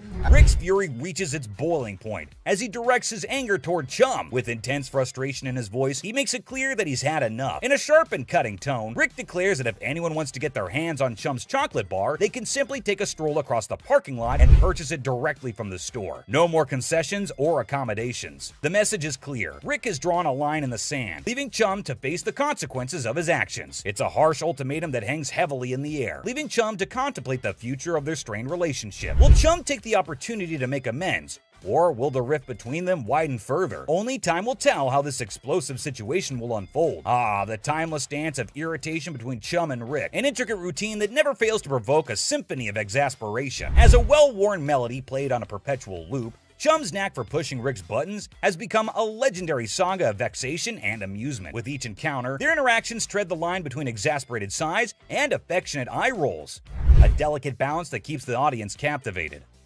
The sparks of frustration fly freely, igniting a wild dynamic that has become an integral part of the show's charm. So, dear observer, prepare yourself for yet another chapter in the saga of Chum and Rick's fierce relationship, where irritation and amusement intertwine in a dance that never ceases to entertain. Did you know that Chum's not just passionate about candies, he is passionate about diving as well? You can't even imagine what he buys next. He goes to buy a sailboat. Yes, you heard it right, a full sailboat. Rick was unhappy about the candy machine. You can't even imagine how he's gonna react to this deal. Give you that. The weight of anticipation hangs heavy, like a dark cloud looming overhead. In the midst of this suspenseful moment, Rick's anger simmers beneath the surface, ready to erupt like a volcano. The stakes are high, and the consequences of Chum's potential misstep could be dire. Prepare to have your mind blown. Have you ever heard of a street-legal pirate ship? No worries if you haven't, because it was a revelation for me too. Picture this. A captivating vessel that sails through the streets instead of the high seas. This audacious individual is actually selling a pirate ship that doesn't navigate water, but instead driven around during parades and events. The sheer novelty of this concept is enough to make your jaw drop. Can you imagine the spectacle of a fully decked out pirate ship roaming the streets, spreading swashbuckling cheer and captivating onlookers? It's an unconventional twist on the nautical adventure, where imagination takes flight on wheels instead of waves. A fascinating change that challenges traditional boundaries and sparks the imaginations of all who encounter it. For a ship, you can actually drive 60 miles an hour on the highway. This is awesome. In a moment of anticipation, Chum captures a picture of the pirate ship and eagerly sends it to Rick, seeking his seal of approval. It's no secret that Chumley's heart is set on acquiring this extraordinary vessel. However, Rick's response reveals a familiar pattern. He doesn't always share Chum's level of enthusiasm. Despite Chumley's unwavering excitement, Rick's support wavers, casting a shadow of doubt over Chum's aspirations. Nevertheless, amidst the uncertainty, Chumley embarks on an unforgettable adventure on the ship, immersing himself in a world of whimsy and joy. The pirate ship becomes a catalyst for moments of pure bliss as Chumley discovers a sense of freedom and exhilaration that he has never experienced before. It's a testament to the power of chasing dreams, even in the face of skepticism. Join Chumley as he embraces the sheer thrill of sailing on that ship, creating memories that will last a lifetime. If I can make a deal, Rick will think I'm the man. As the wind tousled Chumley's hair and the weather played its part, a symphony of elements converged to enhance his adoration for the float even further. Each gust of wind whispered its approval as if urging him to embrace the exhilaration that danced in the air. The perfect weather conditions seemed to align, creating an enchanting atmosphere that heightened his connection with the pirate ship. With every passing moment, Chumley's affection for the vessel grew as if it were infused with magical essence. In the midst of it all, Chumley savored the joy and freedom that enveloped him, cherishing the sensation of pure bliss as he sailed through the streets on the ship that had captured his heart. As Chumley eagerly awaits Rick's response, hoping for validation and support, his heart sinks when he reads the crushing words that appear on his screen. Rick's text delivers a blow that pierces Chumley's enthusiasm, leaving his spirit wounded and his dreams deflated. The message, like a dagger to the heart, shatters the joy and optimism Chumley had been clinging to. The heartbreaking reality sets in as he realizes that Rick's words don't align with his own deep-rooted passion for the pirate ship. It's a moment of profound disappointment as Chumley grapples with the stark contrast between his own excitement and Rick's lack of endorsement. Emotions swirl within him, hurt, confusion, and a tinge of resentment. I'm sure he's not going to buy it. He doesn't have any money on him. But he's an idiot. Amidst the tangled web of desires and concerns, Corey possesses a keen understanding of Chumley's nature. He recognizes that once the request to abstain is made, Chumley is unlikely to proceed with the purchase. In this aspect, Rick's fears find resonance in Corey's assessment. The rational part of their minds acknowledges the validity of Rick's concerns. Even if Chumley were to succumb to impulsive desires and make a foolish decision, the stark truth remains. The price of the pirate ship far surpasses his financial means. It looms above his allowance like an insurmountable hurdle, a barrier that cannot be breached without dire consequences. The clash between longing and practicality creates a dilemma that Chumley must confront head-on. Will he heed the warnings and let go of the unattainable dream? Or will he risk it all in pursuit of his heart's desire? The outcome hangs precariously in the balance, as Chumley grapples with the weight of responsibility and the allure of the forbidden. The owner wanted $250,000 for it. Man, that is a little too much.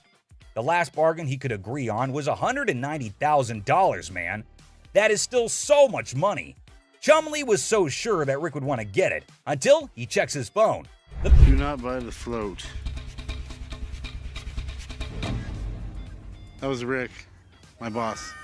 Man had been driving Chumley around all of the efforts in explaining it. And all for what, man? just to get rejected on a text message. Whatever. Oh, sorry, man.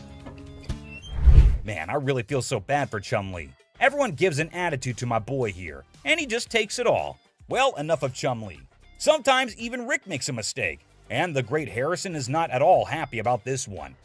A captivating scene unfolds as Bill strides into the store, his presence immediately catching the attention of the Pawn Stars crew. In his possession, he carries a Wells Fargo Strongbox, an intriguing artifact that exudes a sense of mystery and historical significance. As if that weren't enough, he adds to the spectacle by unveiling antique balls and chains, further piquing the curiosity of everyone present. Bill, confident in his offering, sets the price at a hefty $2,000. A sum that raises eyebrows and sets the stage for a fascinating negotiation. We got a Wells Fargo Strongbox and some antique ball and chain. Okay, you do have a... The anticipation builds as the Pawn Stars team contemplates the value and potential of this unique collection. Will they be able to strike a favorable deal that satisfies both Bill's expectations and their own interests? With his vast knowledge and years of experience, Rick's expertise comes to the forefront as he steps into the bargaining arena. Determined to navigate the deal without relying on external advice, confident in his abilities, he draws upon his extensive understanding of historical artifacts and market trends to assess the true value of Bill's offering. Rick's sharp mind is like a well-honed tool, dissecting the details and uncovering the hidden gems within the collection. As the negotiation unfolds, his eloquence and persuasive arguments come alive, revealing a masterful display of wit and intellect. Rick's knowledge becomes a formidable weapon, allowing him to strike a delicate balance between fair pricing and maximizing the potential of the transaction. It's a testament to his experience and a showcase of his ability to thrive in the world of bargaining, showcasing the power of a sharp mind in the pursuit of a favorable deal. Electrically welded. See how these have arcs from an arc welder? Sure, okay. Okay, and my other big concern? As Rick utters the phrase "other concern," a flicker of suspicion dances in his eyes, indicating that there may be more at play than just the handcuffs. His discerning gaze scrutinizes the items within the Wells Fargo Strongbox, sensing something amiss. What could it be? A forged antique? A replica masquerading as a genuine artifact? The anticipation mounts, and the negotiation takes an unexpected turn as Rick dives deeper into his investigation. Determined to unveil the secrets concealed within the box, Rick further adds that the box might actually be real, but the stuff in it is absolutely not. So that made him a little concerned about it, to which the man explains that the stuff was not in the box. He just kept it all in there. You always see a Wells Fargo Strongbox in an old Hollywood Western, so this will definitely get a lot of interest from collectors. The bargain started at $1,200, but hey, we know Rick. He is damn good at bargains. He finally sealed the deal at $450. But obviously, we need a piece of expert advice over here. Mark, the man with all his knowledge and his beard, is called back to the store. Have you already bought this? That sounds bad. Mark further tells Rick the bad news. It was a complete fake. Damn it, Rick. Looks like Harrisons get pissed off on this show. But hey, another day, another lesson to be learned, right? Kicking off with this episode, which is sure to give you quite a jolt. Hey, how's it going? The episode just starts with a casual conversation between Rick and an old man. But look what he's got. Yes, my friends, you just laid eyes on an 1884 Colt that was used in the Wyoming Range War, also known as the Johnson County War. Goes with it. There's nothing like a good book after a good shooting. That's what I always say. And not to forget the book that comes with it. I mean, you gotta keep the rare flock together. Rick, as usual, begins his quiz, asked a whole lot of questions before investing his money into something that a normal person would have bought in a heartbeat. So how exactly did you get the gun? My father got this from the great-great-granddaughter of Fred Cote. Are these many questions ever asked while I go to sell something antique? Maybe. How would I know? I've just gone to the shops to buy something, never to sell anything. But wait, it seems like he practiced it the whole night, answered all the questions like a pro. That man did better than the rest of us would do in our lives. Tough college times. Wait, what did my eyes just witness? Rick narrating the whole Wyoming Range War story. Basically, large cattle barons feuding with really small cattle ranchers. The small guys were stealing cattle. It felt like a whole history lesson to me. I must say, Rick does have some insane knowledge about antiques. The way he narrated the whole thing was nothing less than an informative history class. Not gonna lie. Moving further, we see Rick's intelligence as he checked all the details provided on the document just like a professional would. This is a 45 caliber. This is a 45 caliber. It's a 5.5-inch barrel. That's a 5.5-inch barrel. With this line, when you throw on a personal story that actually ties a cowboy to a gun, that's the kind of thing collectors love. I can see he clearly knows how to hit the proper note. But when you throw in a personal story that actually ties a cowboy to a gun, that's the kind of thing collectors love. Without a second thought, the man quoted $55,000 for the gun. What do you think? Are Rick and the old man on the same page? Well, for you to know that, you have to continue watching. I'd like $55,000. $55,000? And obviously, before getting such a huge amount out of his pocket, he wanted a second opinion on the matter, for which he called an expert. Get someone down here, he'll tell me if it actually belonged to this guy. To be honest, I really don't get it. How can one identify if it's original or fake by just looking at some words written on a piece of paper? Anyway, who am I to say anything? What we have here, it's really hard to make that connection. Some facts were served right there. Like clearly, who else if not Rick would know more than for how much something like that goes in his shop. And you know, Pawn Stars is all about who bargains best to make the most profit. So let's see who gets to cut the cake tonight. And just when he thought things couldn't get crazier, Rick dropped the price and set his bet to $1,500. And all that effort went to waste right in front of your eyes. Yeah, I'm just not gonna be able to do that. I think maybe I'll see if I can maybe get some more Providence. That was pretty obvious. No one would want to sell an antique for this measly amount of money. Definitely not a very profitable deal. And with that deal went flying Rick out of Rick's hands. But in this next episode, this person walks in with a really interesting gun. But how interesting? You're about to find out. Yeah, it's like something James Bond would wear. Yeah, right. You just saw that, huh? But that's not out of a James Bond movie. That thing is as real as it gets. What can I help you with? I'm here to sell my ring pistol today. Well, you know how a gun never stays in the shop for long, be it whatever shape or size. But this thing is something I've never seen or even heard of before. Have you ever seen a pistol ring? Boy, you're looking at it right now. This is something definitely worthy of adding to the antique collection list. Come on, you have to agree with me. Everything about this pistol ring is antique, from loading it to the trigger to its hammer. This thing is a killer. Literally. You know what? If I ever went undercover on a mission, I would definitely carry this cute little devil. James Bond, we just found your vibe. And I know Rick would agree with me too. Yeah, that man seems very particular about the price he's going to ask for that dangerous ring. I'm looking to get $9,000. I'll use it to buy some of the things I collect more often. I personally would wear that ring everywhere. It's an all-in-one combo, kind of a hidden treasure who can double up like your personal bodyguard. It's unreal how cool this thing is. But hey, did Rick just contradict me? Wear them just for fashion. Damn. Rick has got a good sense of humor, not gonna lie. Seriously, getting hit by that mini pistol ring would definitely hurt your ego hard, man. It's also seriously a gun. I mean, it would really hurt getting shot with this thing. And oh, I kid you not when I say that the man clearly did his homework right. He literally asked for $9 grand in the blink of an eye. I mean, that piece truly is a showstopper. But that expensive? Damn. A $9 grand. They're pretty rare. So what happened is that the deal took an intense turn, and Rick, being the smartest in this show, had to prove it. So before finalizing the deal, he wanted a bit of expert advice. I mean, that's always better than regretting later, right? So let's see what the expert had to say about this antique pistol ring. The European gunsmiths, they were making all kinds of little weird things. This is the Imperial Protector. Basically, looks like this tiny mean machine has taken down quite a few people in the past. So it must cost a bomb. But let's hear it from the expert himself. For $11,500. Okay.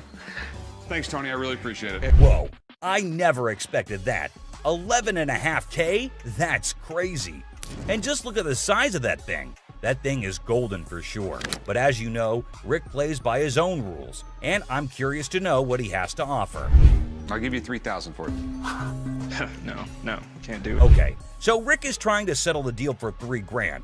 But bro, that's like not even half the price the seller asked. Do you think the man will accept the offer? For someone who knew a great deal about the pistol ring, I don't think this man is gonna budge. But Rick wasn't ready to give up or give in as yet. So do you think they'd both settle on the same grounds? Who do you think is gonna win this round? Well, let me put your anxiety to rest. For here comes the moment you're waiting for. As amazing as this thing is, I'm sorry, I just can't do it. And just like that, Rick missed the chance and saw the extraordinary collector's pride walk right out of his door. But what happened in this next episode is even crazier. Working with an instrument maker and got really, really interested with the harmonica. You know how music instruments can be great collectibles. In which case, what do you think about an ancient instrument that has an emotional connection to it? Does it help double up the price? Well, I don't know about you, but I have never seen a shining gold M Hohner harmonica. We've all played a harmonica once in our lives. Right, we have. And we thought we were good at it. So for those of you who don't know who Matthias Hohner is, here's a quick history lesson for you. Hohner was a trained watchmaker born in Germany, and his company Math Hohner AG is the oldest and largest producer of harmonicas in the world. If you want to know more about this masterpiece, here's Rick for you. So apparently the watchmaker was so blown away by the piece that this is what happened. So he saw the writing on the wall, but he was also working with an instrument maker and got really, really interested with the harmonica. Rick's knowledge never fails to amaze me. There's no question that he is a master of his job, and his trade skills are even better. But is this going to be a jackpot or a lost cause? Before Rick states his price, he found a problem with the musical piece. We get in the ballpark. Okay, all right. It's plastic, and it's not in the greatest shape. I don't know, it's not too bad a shape. The cardboard's coming off. Oh no. That's going to majorly affect the price of this beautiful piece right here. So while the seller was holding on to a grand $500, what Rick pitched was unbelievable. Here's $75 for it. It cost $75. Wow. I would feel humiliated if I was that harmonica right now. I mean, come on, man, it's not that bad. But what can I say? Rick knows better. And the seller wasn't ready to back up, and even had a genuine reason for it. $1 to fill my truck up with gas right now. I can't take 75. I find the man reasonable. The least you can do is compensate his gas. But as you know, there are no emotions involved in business. Rick's not taken aback by anything, and sticks with his price, but he failed to grab the deal. I think he wouldn't mind much though, because the harmonica was plastic, and it was also peeling off in some places. So sadly, the seller needed to go back home with the broken instrument, and he couldn't even make enough money for gas anyway. Next up, we got this interesting thing that you'd never expect at a pawn shop. The guy just pulled in the parking lot with a boat he wants to sell. So Chum and I... Yes, it's a freaking boat! What you're looking at is a 1958 Sea Flight Glastron, and this is no common sight, y'all. Rick and Chum came to take a look at the huge and fascinating boat, and it looks like they already like what they're looking at. 57 Chevy, didn't they? Sure did. Is it a convertible? And how can something start without Chumley's irrelevant questions, right? Like always, he was more worried about the boat being convertible or not. Well, Chum, you definitely cannot expect everything to be fancy, okay? Despite that, I can't help but love Chumley's confidence. Meanwhile, the seller has made up his mind to demand a hefty $10,500 for the boat.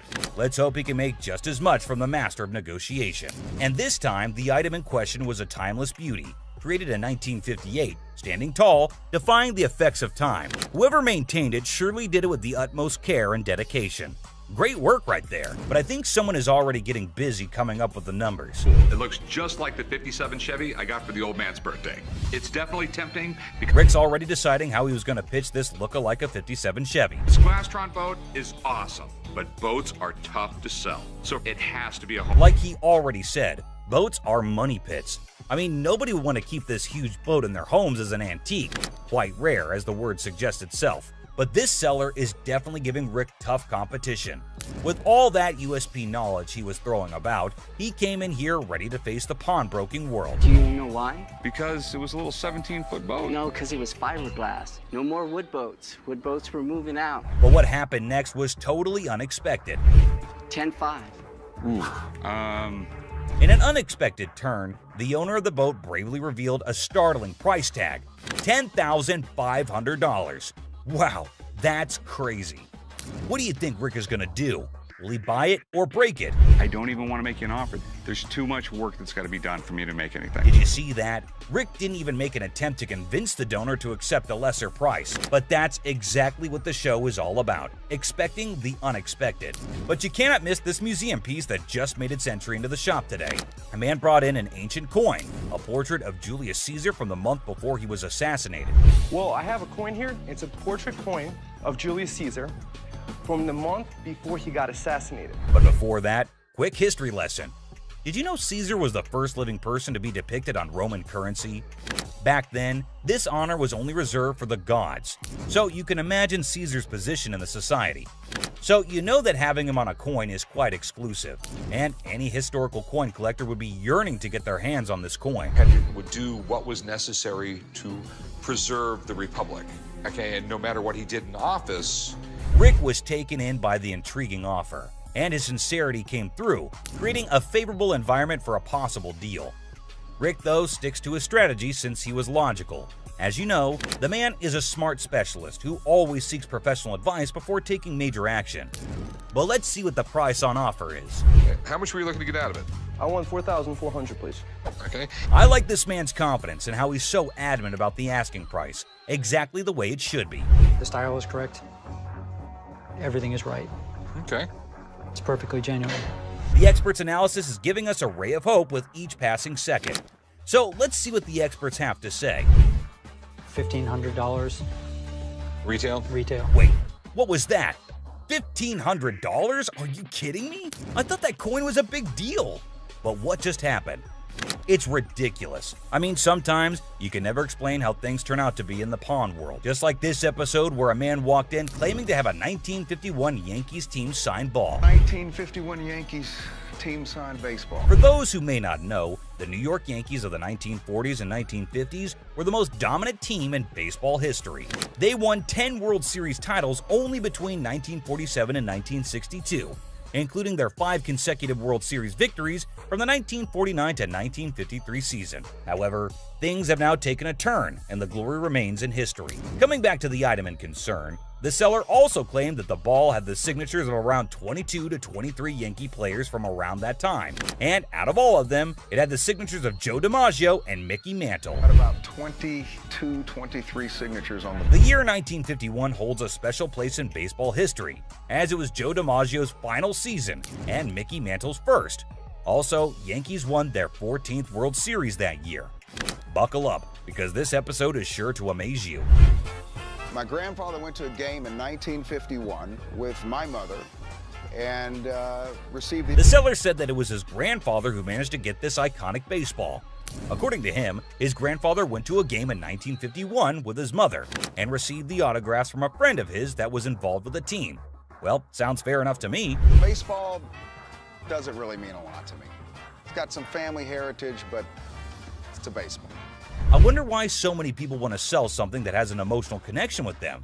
But the seller's reason behind selling such an iconic ball seems pretty fair to me. This would be perfect for the company softball game. Chumley, I'm fixing to hit you. Charlie was trying to play the fool, but Benjamin remained unaffected, steadfastly focused on the business at hand. Benjamin saw nothing but the business and got right back into it. I don't trust this guy. I don't trust nobody, especially when they're trying to sell me stuff. Benjamin, I can feel you totally. It's not like we don't trust anybody, but it's always better to be sure when there's a ton of money involved. No doubt the expert had to be called in. I do believe that this is a genuine 1951 Yankees baseball. Whoa, it looks like there's some good news for the man, and we might see some bills going out of the shop. But wait, don't be sure. You never know when the deal goes south. I think $3,000 is a reasonable amount for the ball. With audacity that leaves me breathless, a staggering demand of $3,000 was quoted for the ball. And it's quite obvious as well. After all the authentication and the proof, anyone would ask for that kind of money. They fired about $800. But wait, what? Benjamin just quoted $800? That's it? No one would sell it for that much, Benjamin. But he was in this business before most of us, and I assume he'd know better. So these were some of the times deals got out of hand on Pawn Stars. So which one of these intrigued you the most? Let us know in the comments down below. And don't forget to subscribe for more such videos. And I'll see you in the next one. Until next time, guys. That's right.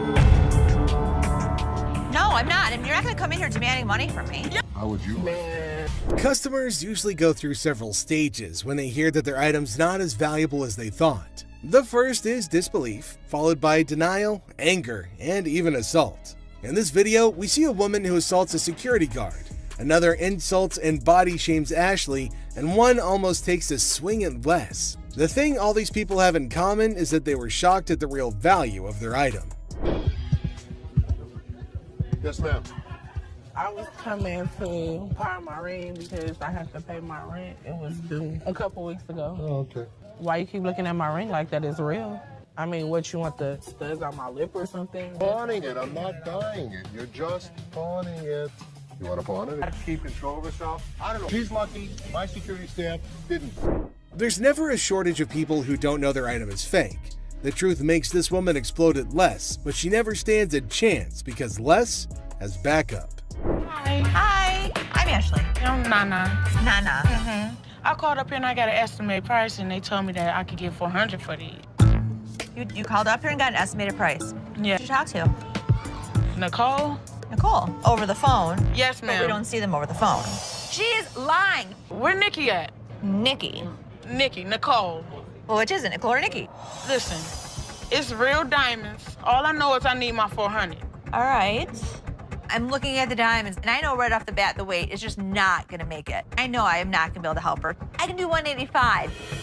No, I'm not. And you're not gonna come in here demanding money from me. Yeah, because that's what I called for. Nikki! What? No, Nikki! She all of a sudden darted away from me, started screaming for Nikki. It was like a bat out of hell. A customer comes in to pawn her jewelry, but she's not ready for what Ashley has to say about it. Excuse me. Nikki! First of all, you're not gonna scream in my store. No, first of all, you're not gonna walk up on me either. This is Nikki, and they told me that they was gonna give me $400. Oh, so look at and these now they telling me that I got money and I need it now. Don't you? No, I need my money right now. I don't know what this chick was talking about. She was very confused, but I know one thing for certain. Nana needed to go. And you like that? Well, you disrespected me in my store. And y'all, everybody in this door. Joe. Y'all. Okay, have a good day. And kiss me. Keep walking. Bye, Nana. Give me a headache. Nana's smart enough to leave before security throws her out, but she makes sure that she's got the last word. Hi. Hello, how are you? Good, how are you? I'm well. I'm here today. I want to pawn my computer. I'm trying to get my son into a technical high school. I know it's ugly, but it's No, I didn't say it was ugly. How much you looking to get? Like 175. Oh, that's not enough. I really wish you could give me like 150. Have you ever had an impound before? Yeah, I'm a gold card member. Get it for you for the same amount that you've had it in for. What was that? Do you consider the fact that I've been patronizing this business since '97? I really appreciate you're not giving me what I want. Well, I don't give everybody what they want. 57. Are you done? No, I'm not done. Do you want the 100? No, I don't. Okay, then goodbye. This customer walks in with a laptop and a price that just won't cut it. Ashley knows this one's gonna have to go. What do you mean goodbye? You can walk out the store. I can. But am I gonna walk out? You will. Who's gonna make me? I want to see somebody make me leave up out of this giving me what I want. I don't give everybody what they want. 150. Well, if you had As something a patron that's been patron since '97. Are you done? No, I'm not done. I want to see somebody make me leave up out of this. Are you a lady or are you a child? I don't give what I am. And don't think that you won't. Because all I got to do is make a phone call. You know what? Well, get out. I'm not going out of here. Get out. Me out. Don't touch me. Touch me. Get out of my store now. I've been patronizing this business since '97. You have an English degree, right? No, I don't. Despite Ashley's efforts to help her, the woman goes ballistic. Felix, the security guard, escorts the woman out, but she doesn't go quietly.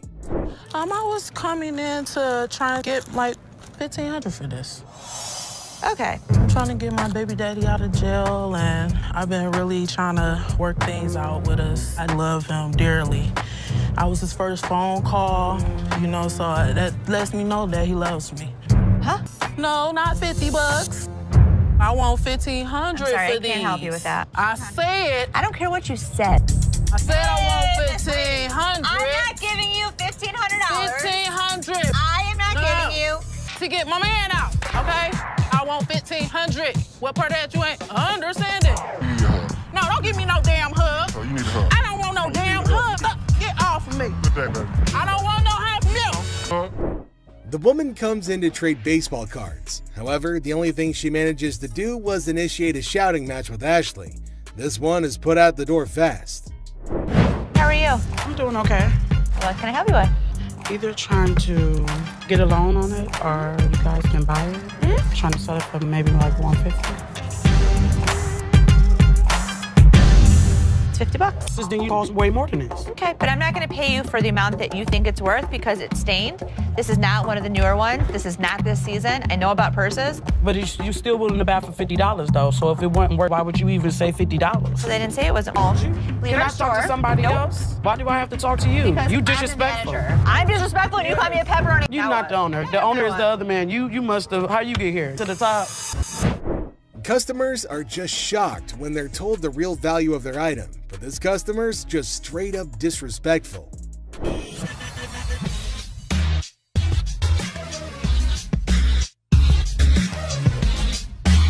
How much you want to spend? I got $70. I've seen them for $70 to $80 at other pawn shops. Yeah? With 2 games. Put it in as long as you'd like. Does it come with a warranty? It comes with an as-is warranty. Need a PlayStation? I saw them for $100. What you gonna do? Oh no. The PlayStation's really hot stuff at the moment, but the customer who wants one is far from hot. He's mostly just hot-headed. Hey, you been shot already. What? Ain't nothing here. You're just another door guy to me. Yeah. Throw it down. Throw it on $70. I ain't. Oh, you don't have it. Have a good day. Have a good day. Hey, what you think? What is all that about? What is all that about? No, this one never beat your ass down here. Come on. You right here. You bitch.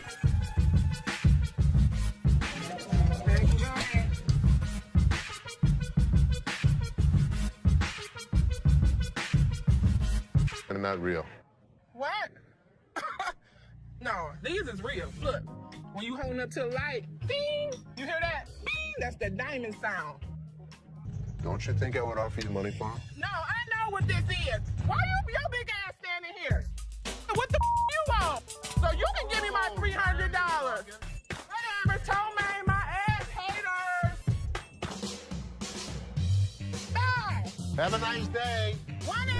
The next customer is a lady with diamonds from her fiance, or so she thinks. Les breaks the bad news to the lady, but she's got a hard time accepting the facts. Hello. Hi. Can I help you? If I'm trying to pawn this, 35 millimeter, right? yeah, How much are you looking for? just about $30.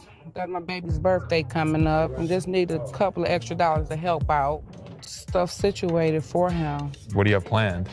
For his birthday? Mm-hmm. A birthday party, you know, cake, ice cream. To try and get money from us. And the kid ratted her out saying, yeah, my birthday's in 2 months. There's a little bit of time you have before then to come back and hopefully have something of value. And I really would have appreciated any little thing that you could have gave me. 10 years ago.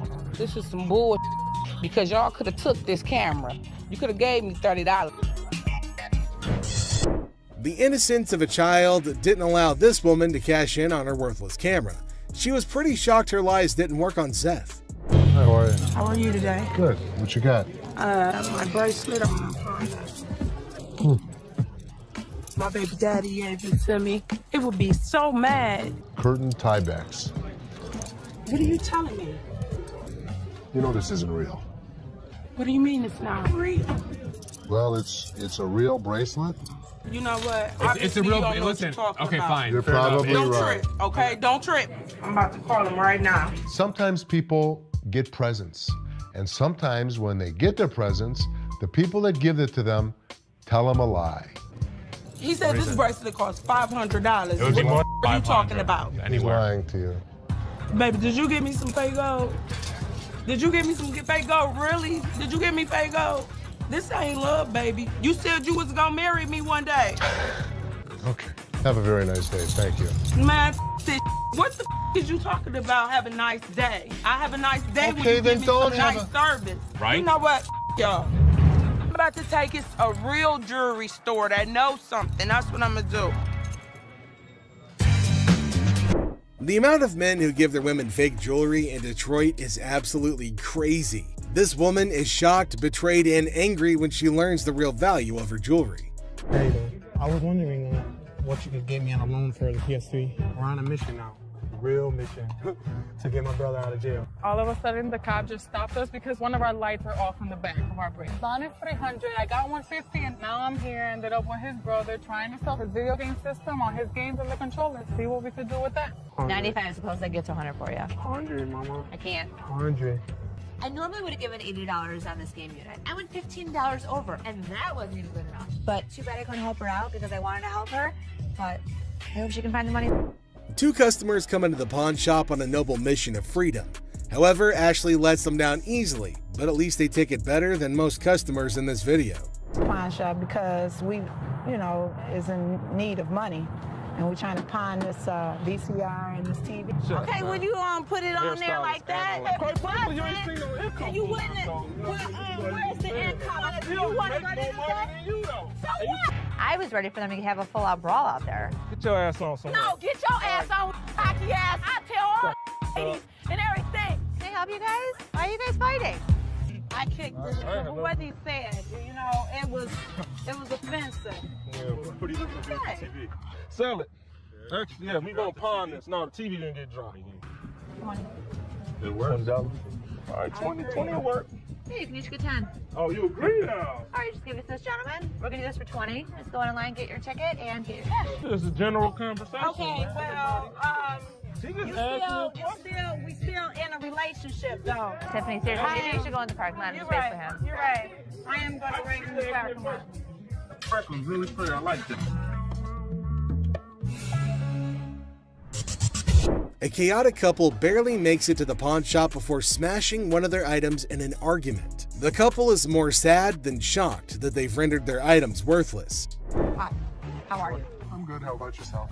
Doing all right. I've got a ring I want you to take a look at for me.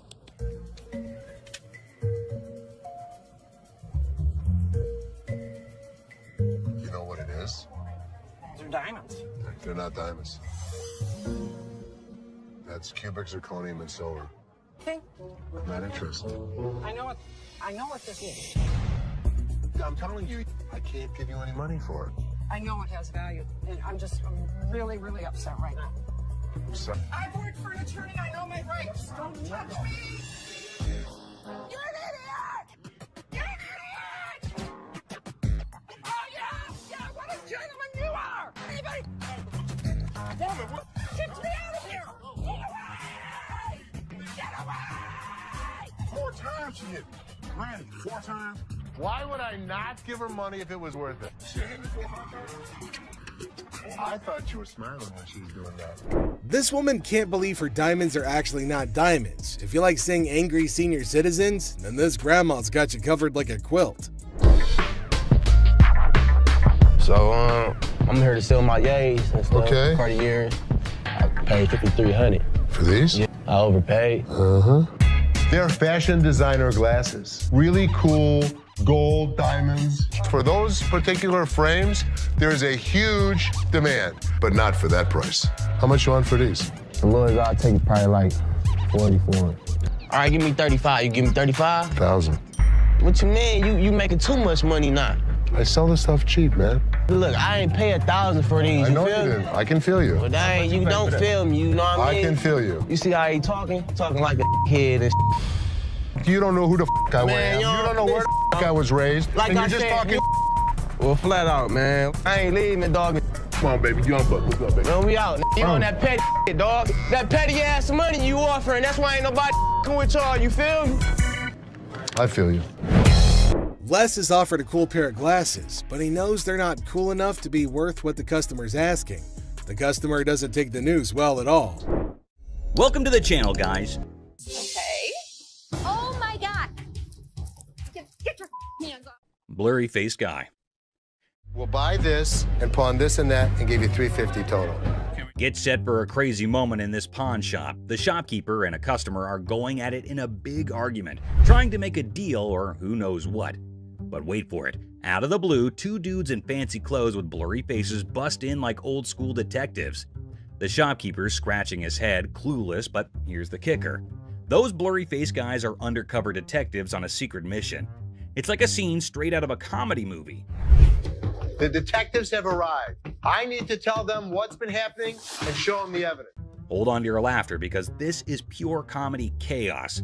The second those detectives waltz in, the shopkeeper's freaking out like he's been caught selling magical beans or who knows what. These detectives are all business, channeling serious Sherlock vibes after an espresso overdose. They're tearing through the shop like treasure hunters on a caffeine high, checking random stuff and maybe on the hunt for hidden treasures. Meanwhile, the poor shopkeeper's sweating bullets, desperately trying to keep his cool.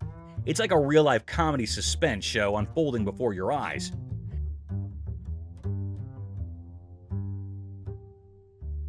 Get ready for the wild ride of the century. These detectives, giving their best modern-day Sherlock and Watson vibes, decide to ramp up the drama with technology. It resembles they're on an investigator show marathon watch as they jump into the security camera film. As they replay quick forward and focus on each problematic little hiding spot in the shop, envision some strong, thrilling music playing behind the scenes. An investigator story with an innovative turn will keep you as eager and anxious as ever. Do you think he was working with someone else? If he was, it could be anyone. Well, buckle up for the big reveal. The digital detectives uncover the mastermind. And guess who? It's our buddy Joe. Yep, good old Joe is the culprit behind all the missing stuff. These detectives don't waste a second. They slap handcuffs on Joe quicker than you can say guilty as charged. And just like that, the pawn shop transforms from a place of heated arguments to a full-blown crime scene. The shopkeeper, still in shock, watches as Joe gets escorted away by the police, handcuffs and all. The whole situation is so bonkers it can make anyone burst into laughter. It's like a comedy show with mix-ups, detectives with blurry faces, and a surprise twist. You'd be left thinking, did that seriously just happen? It's pure comedy gold, my friend. Comedy gold. A massive fraud. This one will truly astound you, so hold on to your chairs. The largest swindle to ever occur on the show, so far as people are aware, left everyone perplexed and alarmed. Basically, the boys said that someone from the shop had conned them. She pawned 2 of our laptops, and she told us she was going to give us the money and the laptop. To make a long story short, a woman pawned 2 of their laptops and then informed them that she knew someone who worked at the pawn shop and would give them the money and the laptops. You pawned something? Yes, she has the ticket. When did you pawn it? Today. The males are left with nothing because she has their laptops, the money, and even the ticket to their belongings. You at the back door, so you'd end up with the laptops and the money? Yes. It astonished Ashley and Seth as much as it shocked Les. This girl told you one of my guys would meet you at the back door, so you'd end up with the laptop? Les or anybody else was unable to stop it now. Les then thought of a strategy, though. If you can find out which one of my employees, you give me the guy's name, I'll give you the computers. At that point, the youngster had a glimmer of optimism and left, believing that perhaps they could apprehend the employee. Well, let me tell you something. We've been scammed before, and I will not be scammed again. Les then requested that Ashley look up the buyer of each laptop they had that day on their background. Les realized something had clicked when she spent the entire day going through them and finding nothing. You're able to witness it. You'll get the money and the laptops. You go, hell yes, let's do it. Thus, these children were not the victims themselves. Instead, they had been attempting to con them all along. Well, here's the way it works. Nobody gets out of pawn without paying for it, and nothing goes out the back door. This time, they weren't duped either, although the kids did cause Ashley and the others a lot of worry during the day. The bag. Imagine this super funny video with a lady who's basically playing the I'm lost in a bag shop game at a crowded mall. So there's this awesome comedian pretending to be her, right? She strolls in like she just landed from Mars, completely clueless. Okay, I went to get my purse back to make my payment. Then, out of the blue, she locks eyes with a black bag, and boom! She's convinced it's her long-lost twin, with a mix of determination and total confusion. That's my purse right there. That one right there, the black one. So I want to know why it's out there. She marches over to the lady in charge, ready to solve the mystery of the twin bags. It's like a comedy treasure hunt in a bag store, and you're in for a hilarious ride. Get ready to laugh your socks off. Here's the money. I want the purse. That bag was never in pawn. Now get this, the shopkeeper, a comedic genius with timing that's spot on, coolly spills the beans. She says, hey, this bag's not yours. But oh no, our lady on a mission won't back down. That's not your purse. How do you know it's not my purse? Because that purse has been out there. Let me see it. With this epic confidence, she declares, no way, this bag and I go way back. They're like childhood buddies. And here's the best part. You want to buy it? I just want to look at it and make sure it's not mine. She throws down the ultimate challenge. Bet you this bag, if it's not mine, I'll hand it over. But trust me, it's practically family. It's like a comedy duel in a bag shop, and you won't believe how hilarious it gets. Oh my God. Get your hands on. Meet Cam, the scene stealer of the century. Picture this, chaos in the bag shop, and here comes Cam, our superhero security guard. He's like, hold my coffee, and smoothly escorts the determined bag enthusiast off the counter. Have a nice day. Let's go. Walk yourself out, yo. You. Walk. But wait, she's clinging to her bag like it's a ticket to a comedy show. The laughs hit the roof as Cam keeps his poker face while chaos reigns. This video's a comedy roller coaster. And Cam, the unsung hero, it's a laugh-out-loud male adventure that you don't want to miss. Just hit with that pole, right? Go. Bitch, Go where you got to go. I'm gonna kick your ass. You wait. Sign of free cash. In the pawn shop sitcom, the worker dazzles the customer with the prospect of a 30-day cash fiesta. The seller, with a classic "How can I help you" line, unwittingly opens the door to financial freedom hilarity. It's a tale of interest-free loans, dollar storage fees, and a comedy of errors that promises 30 days of pawn shop shenanigans. But that's not what the y'all saying and saying. Misreading it. No, you're misreading it. The customer attempts a 30-day free cash caper, armed with a misinterpreted sign. The seller, caught in the crossfire, insists it's an interest-free loan bonanza, not a free cash party. Cue the comedic chaos as the customer points fingers, and the pawn shop sign becomes the unintentional star of a sitcom episode gone haywire. It says it right here. Free cash. The customer demands free cash like a rock star on tour. The seller, armed with the reality of interest-free loans, faces a barrage of demands. The customer, teetering on the edge of pawn pandemonium, enlists a surprise ally, a sassy woman who jumps in the scene like a comedy superhero. Cue the applause for this unexpected twist in the cash crusade, where the customer and seller engage in a hilariously awkward brawl. Amidst a flurry of ass cracks and elbows, the spectacle unfolds, leaving the bystanders in stitches.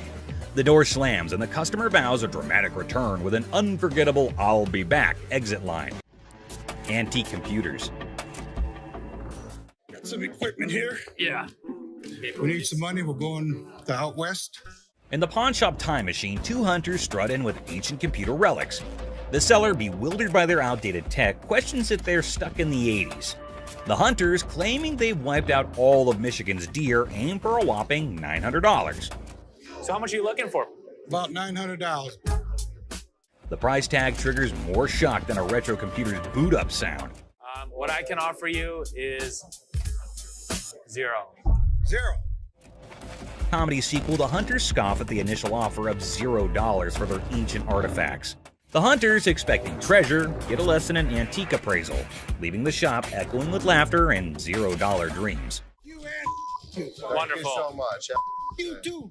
In the aftermath of the failed computer barter, the hunters drop to an $800 offer, met with a swift and resounding zero from the pawn shop. ZZ Top, mistaken for Detroit's antique appraisers, exits empty-handed. The seller consoles himself with a printer sacrifice to the dumpster gods. I thought it was a Jew, man.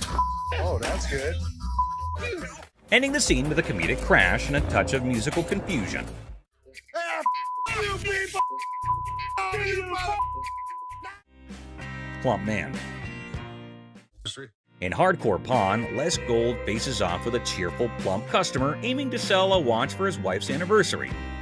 Les, ever witty, discovers it's their anniversary too. The old man deadpans 25 years, prompting Les to hilariously inquire, "How many happy years, man?" Laughter ensues in this pawn shop comedy. Too bad the shopkeeper shuts it down quicker than a bad punchline, not willing to spend a dime on what he thinks is a phony watch.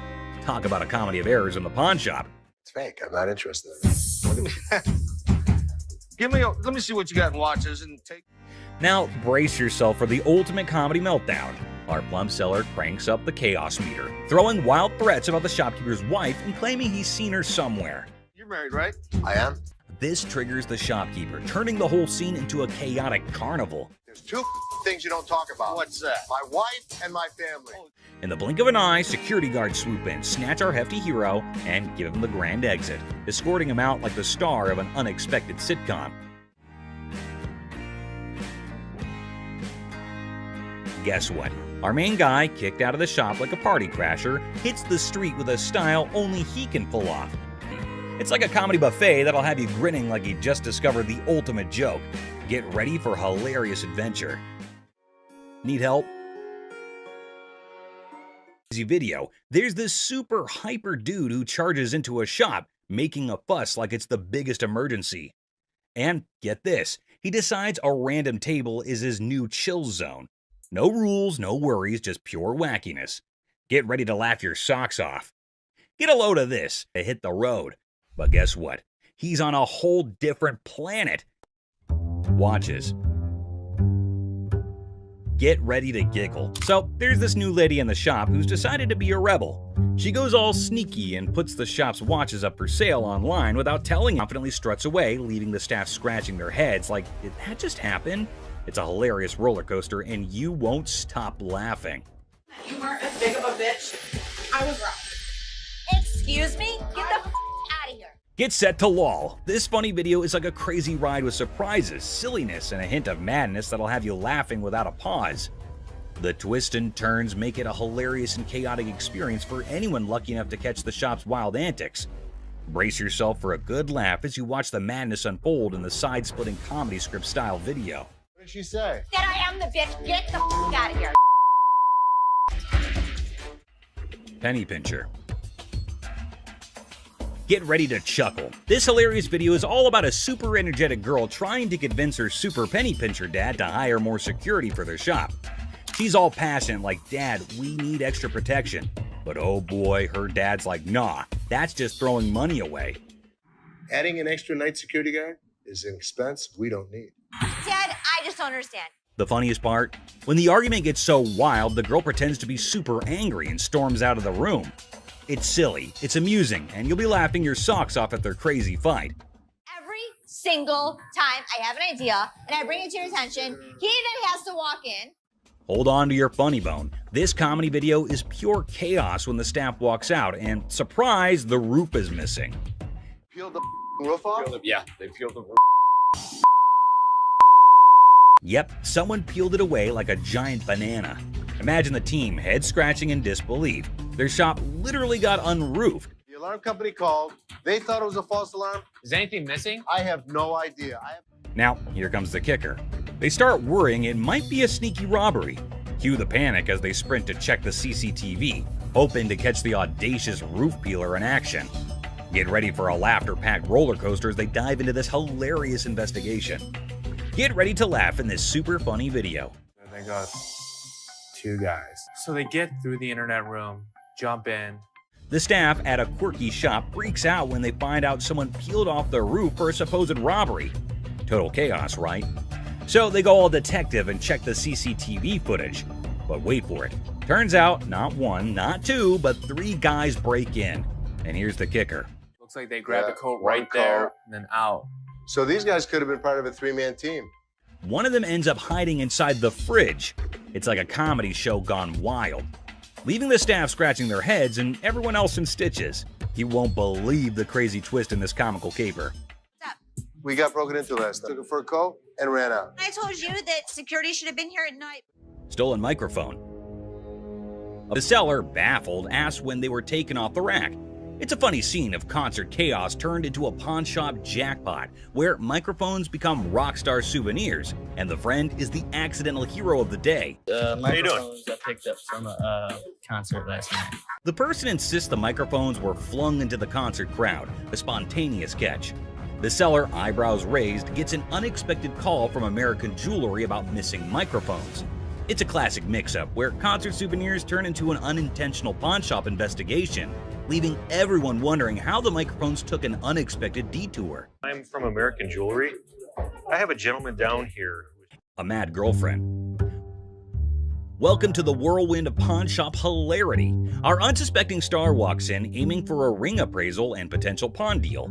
Little did they know, they were about to join the ranks of pawn shop legends in a tale of marital madness, ring-napping sore, plunging the spouse into an emotional roller coaster over the disappearance of their precious bling. The tension is so palpable, you could carve it with a jeweler's precision. But hold on, our hero clarifies, "I'm here for an appraisal, not to pawn." Cue gasps and the realization that pawn shop language got lost in translation. He wanted an appraisal on this ring.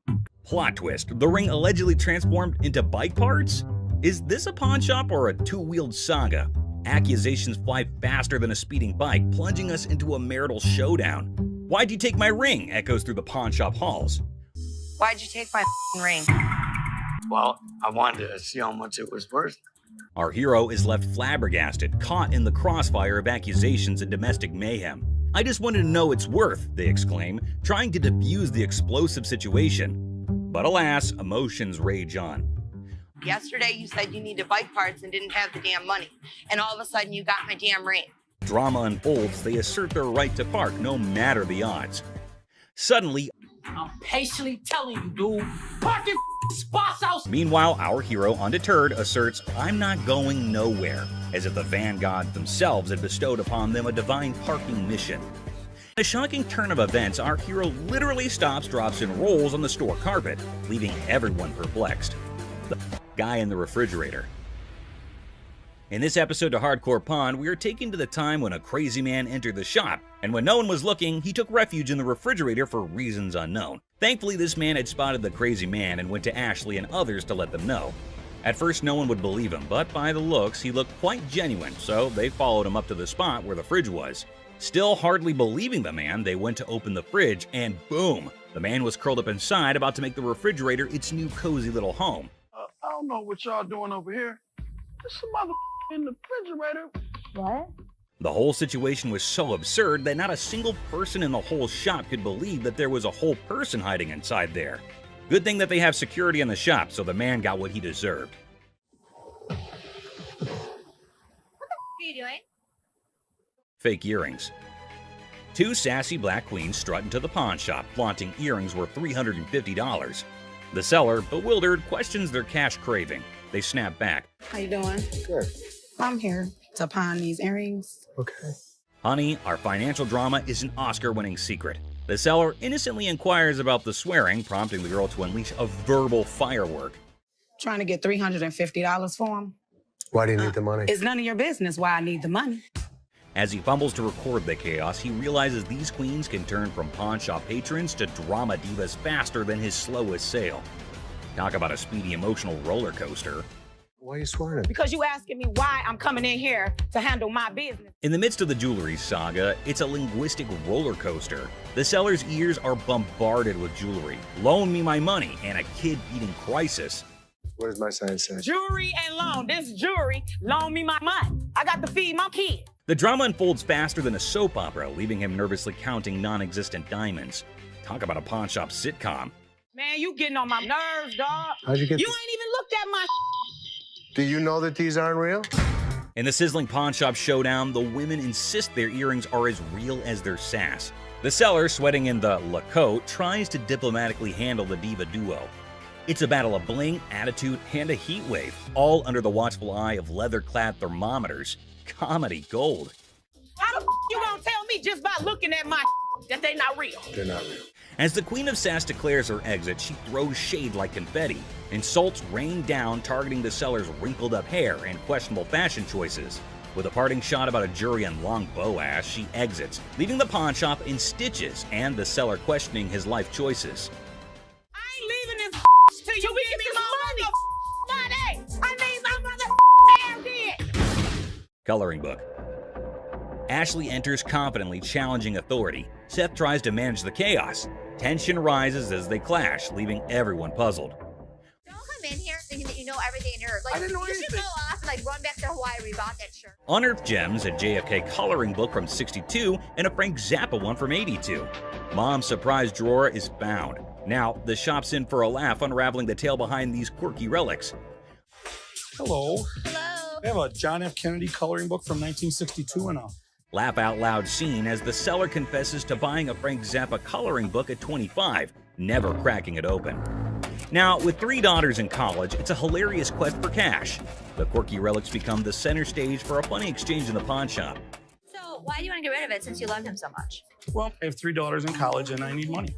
The negotiation dance continues as the seller justifies prices, leaving room for haggling. Tension rises comically as the buyer feels snapped at.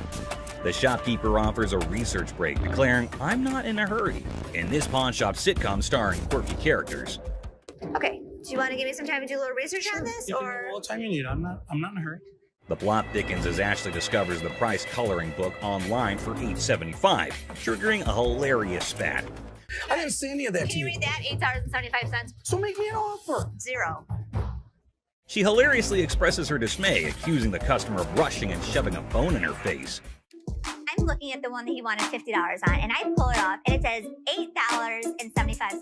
The bickering ensues, with both claiming they're not married, adding an amusing layer to the pawn shop sitcom. I have to take him out this way. That's how much he pissed me off. In the ongoing pawn shop drama, Ashley delivers a sassy retort to the customer, suggesting he adds value nowhere and jokes about returning to Hawaii.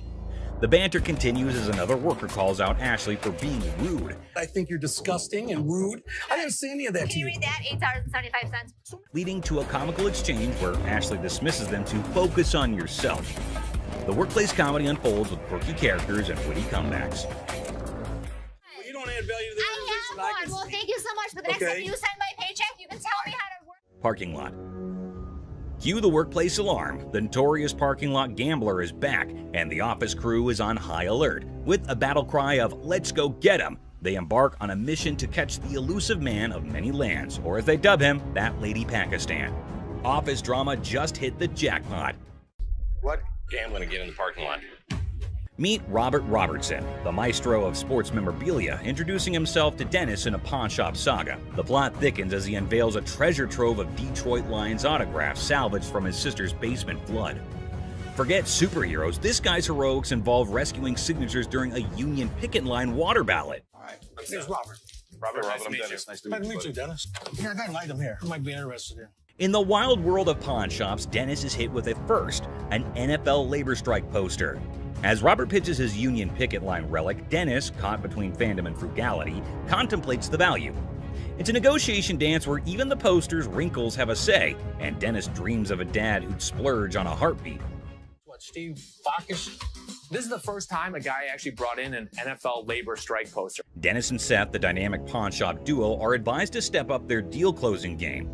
In the Battle of Signatures, Robert's pitch clashes with Dennis's detective skills. It's a showdown of history versus water stains, where even a tear is more drama than a soap opera. Selling history hard, selling water-stained history a comedic challenge. One just like this, mint though, and he got $950 for it. Right, so if that was mint, why would you want $1,000 for this? In this hilarious haggling carnival, the pawn shop pros are on their knees, throwing cash offers at Robert for the water-stained NFL labor strike poster. It's a dollar dance-off with Dennis and Seth, and they're juggling 20s like it's a comedy club. In the end, it's 5 20s that win the bid, leaving Robert with a pocket full of paper and the pawn shop crew high-fiving over their historic steal. $75? No way. Dennis, offering you just $100 cash money right now would make it. Gold earrings. In the golden world of earrings, Ashley and the customer embark on a carat quest. The earrings sparkle, but the price tag dims the shine. The customer eyeing the digits suggests a hilarious plot twist, an exchange proposal that could turn this jewelry journey into a comedic barter ballet. I was looking for some gold earrings. You are in the right department. In the dazzling dance of earrings and dollar signs, the customer flips the script with an exchange proposal. Ashley, the jewelry juggler, contemplates the weight of the situation, hoping those earrings don't tip the scales against her. It's a hilarious jewelry version of Let's Make a Deal, where carrots and comedy collide. Well, what we can do is I can take those and apply money towards these. In the comedy club of carrots, Ashley drops the punchline, a whopping $500 for the desired earrings. The customer expecting an exchange extravaganza faces the reality check. Okay, so what I can do for you today, I can apply $40 towards these. I paid $500 for those. What do you mean? You can't do an exchange? Ashley, the weight wizard, spills the carrot beans, revealing that these earrings are more featherweight than a dieting hummingbird. It's a priceless jewelry negotiation that has the audience and the scales in stitches. Okay, I can't give you $500. Why you can't? Because it's not worth. In this comedy climax, the customer unleashes carrot chaos, insisting her earrings are weightlifting champions. The tension escalates as she dubs Ashley Boo, but a touch sets off a mini drama. I know how much these cost, boo-boo. Because you scream that we're gonna get you more money, boo-boo. The pawn shop becomes a carrot battleground, and Ashley's final offer of $175 is the punchline that sends the customer storming out, leaving the jewelry saga in a carrot cloud of comedy. Everybody else good. Pose made you. Fake diamond. In this wild pawn shop showdown, two characters storm in like a tornado, armed with an attorney and a demand for $900. The seller, caught off guard, awkwardly requests a card while the attorney seems more like a background dancer in a chaotic legal dance. It's a scene where negotiations are more like a comedy sketch, leaving everyone wondering if they stumbled into a legal circus. I got my lawyer with me. This is wrong. Show me your card. I don't have a card with me. My attorney. Customer unveils a questionable earring, claiming it turned his ear into a rainbow. The seller, armed with skepticism and a keen eye, dissects the earring, declaring it a fake diamond disaster. So what do you want to do today? You want me Can to I get figure my money out? back? You want me to figure out why your ear's turning a different color? Is that a real diamond? Enter the legal cavalry. The customer brandishes a lawyer in the name of mismatched receipts and the ear that turned technicolor. It's a jewelry malfunction turned legal circus, and the pawn shop is now the stage for hilarious gemstone saga. This is not the correct earring for the receipt. Chaos ensues as the customer brandishes a jewelry store receipt like a wizard spell. The attorney, a sidekick in this legal circus, demands a refund for the rebellious earring. The seller, caught in the crossfire, faces threats of escorting and leg knocking, all while insisting they won't budge. It's a legal showdown where the only guarantee is a laugh-out-loud twist around every shiny corner of the pawn shop arena. The earring does not match the description. What you mean? So you saying now I just brought an earring in? The customer, armed with a kaleidoscope ear and a refund demand, insists the seller turn around and walk that butt out the door. The seller, invoking a hint of pawn shop diplomacy, proposes a negotiation dance, but warns, keep your butt back there. Cue the dramatic soundtrack, man, it's a comedy in motion. An evil woman anthem echoing through the pawn shop arena. Get out. Yeah, you know, took my money. You sold me a gold earring.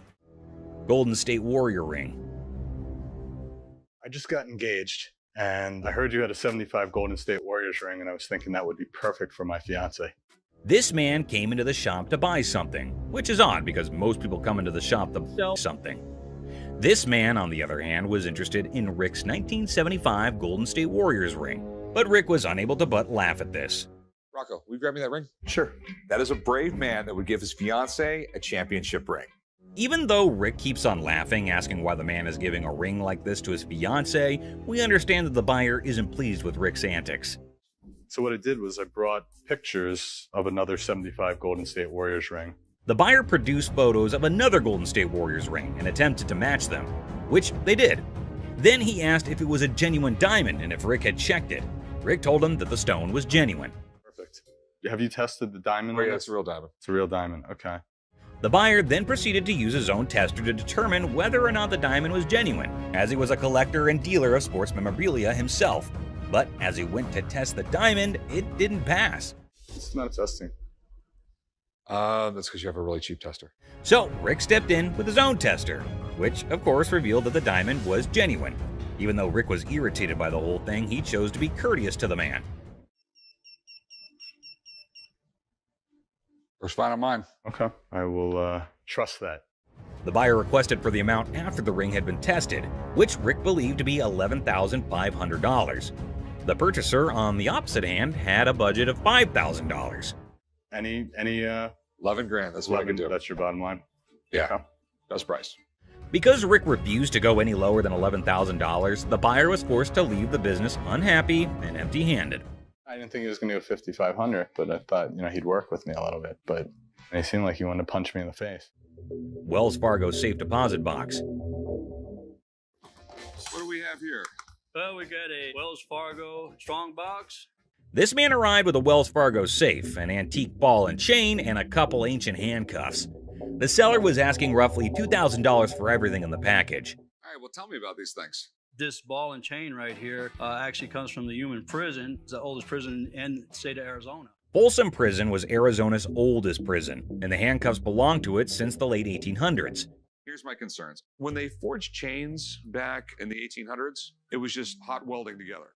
At that time, it was all performed by the blacksmith, but the chains that the man brought in were all electronically forged. Not only that, but Rick had another major problem. Never in the history of any prison did they ever have their name put on the balls. What Rick was saying was that everything the man brought in was false, but the seller was not ready to believe Rick. It's fake. What makes you an expert on this stuff? I've been buying and selling this stuff my entire life. Even if the contents of the package were phony, there was a chance that the box itself was not. So Rick made a deal for the box and left the rest. Box, I'll give you $400 for it. I want $1,200 for it. No, you don't. And the transaction was completed for $400.50. The seller left, and Rick subsequently decided to consult with an expert about what he had purchased. Okay. 19th century strongbox, Wells Fargo. Following a thorough examination of the box, the expert asked Rick the following question. First things first. Have you already bought this? The box was just as false as the other items Rick did not purchase, and the expert agreed. It's a complete fake. Damn it, Rick. Mystery Guy.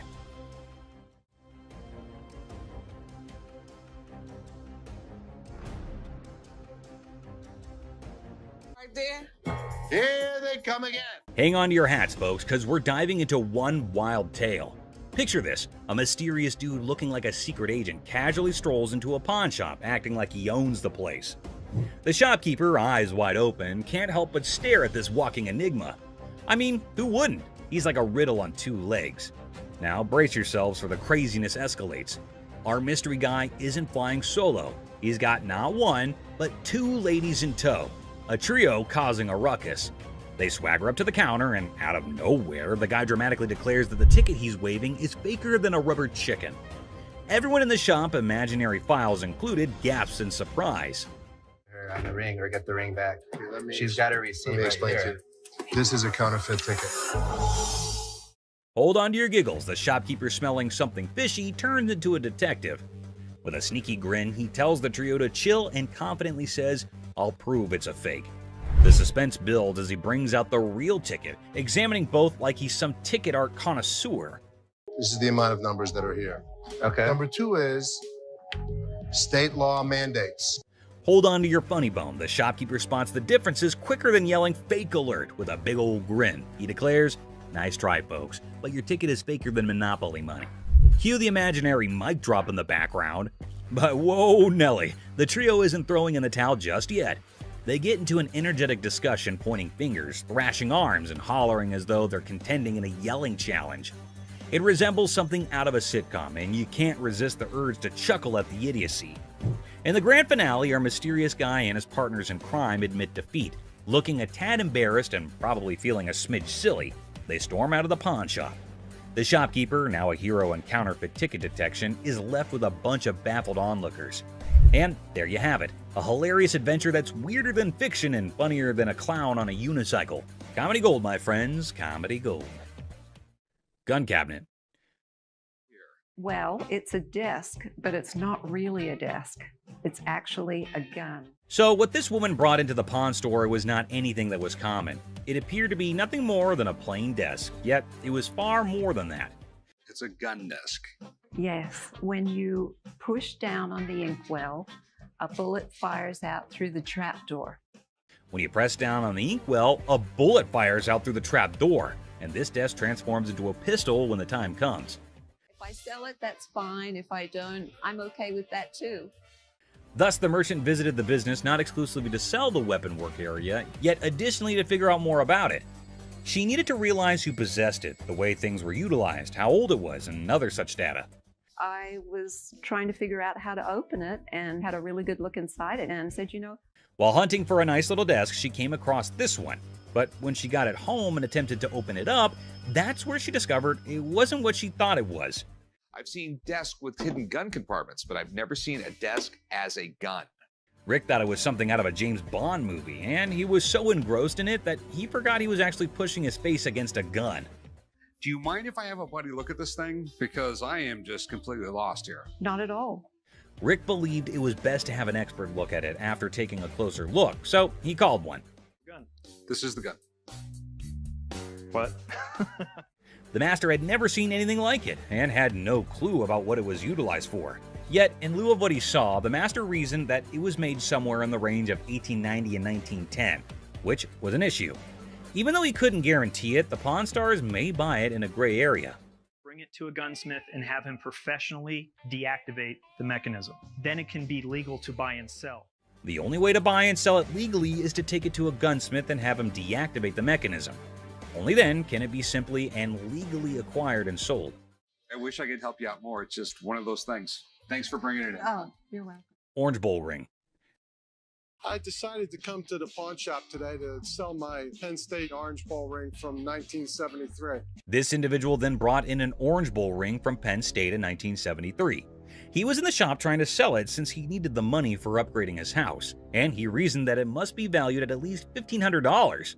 Where'd you get this? You know, I went to Penn State and guy down the hall played on the team, and he needed some money, and I bought it back then. The seller claimed that one of the team members needed some cash and that the only thing he had was that ring. Thus, the man paid him the necessary funds and purchased this ring. You know, it was Jeff Clark. He didn't play too much, but he was an outside linebacker for the team. This particular ring belonged to a linebacker named Jeff Park, who was a member of the squad even though he didn't play much. What are you looking to get out of it? I'd like to get $1,500. Okay. Just as he previously stated, the man wanted $1,500, but Rick needed to examine the situation more carefully before making any moves to get the ring. It was then that he discovered that the ring had a problem. The price is reasonable, but it's illegal for me to buy or sell anything when any identifying mark has been removed on an item. The ring was cool, but it was also reasonably priced considering that the engraving makes it completely identifiable. It was no longer lawful for Rick to purchase or sell this ring after the engravings were taken out.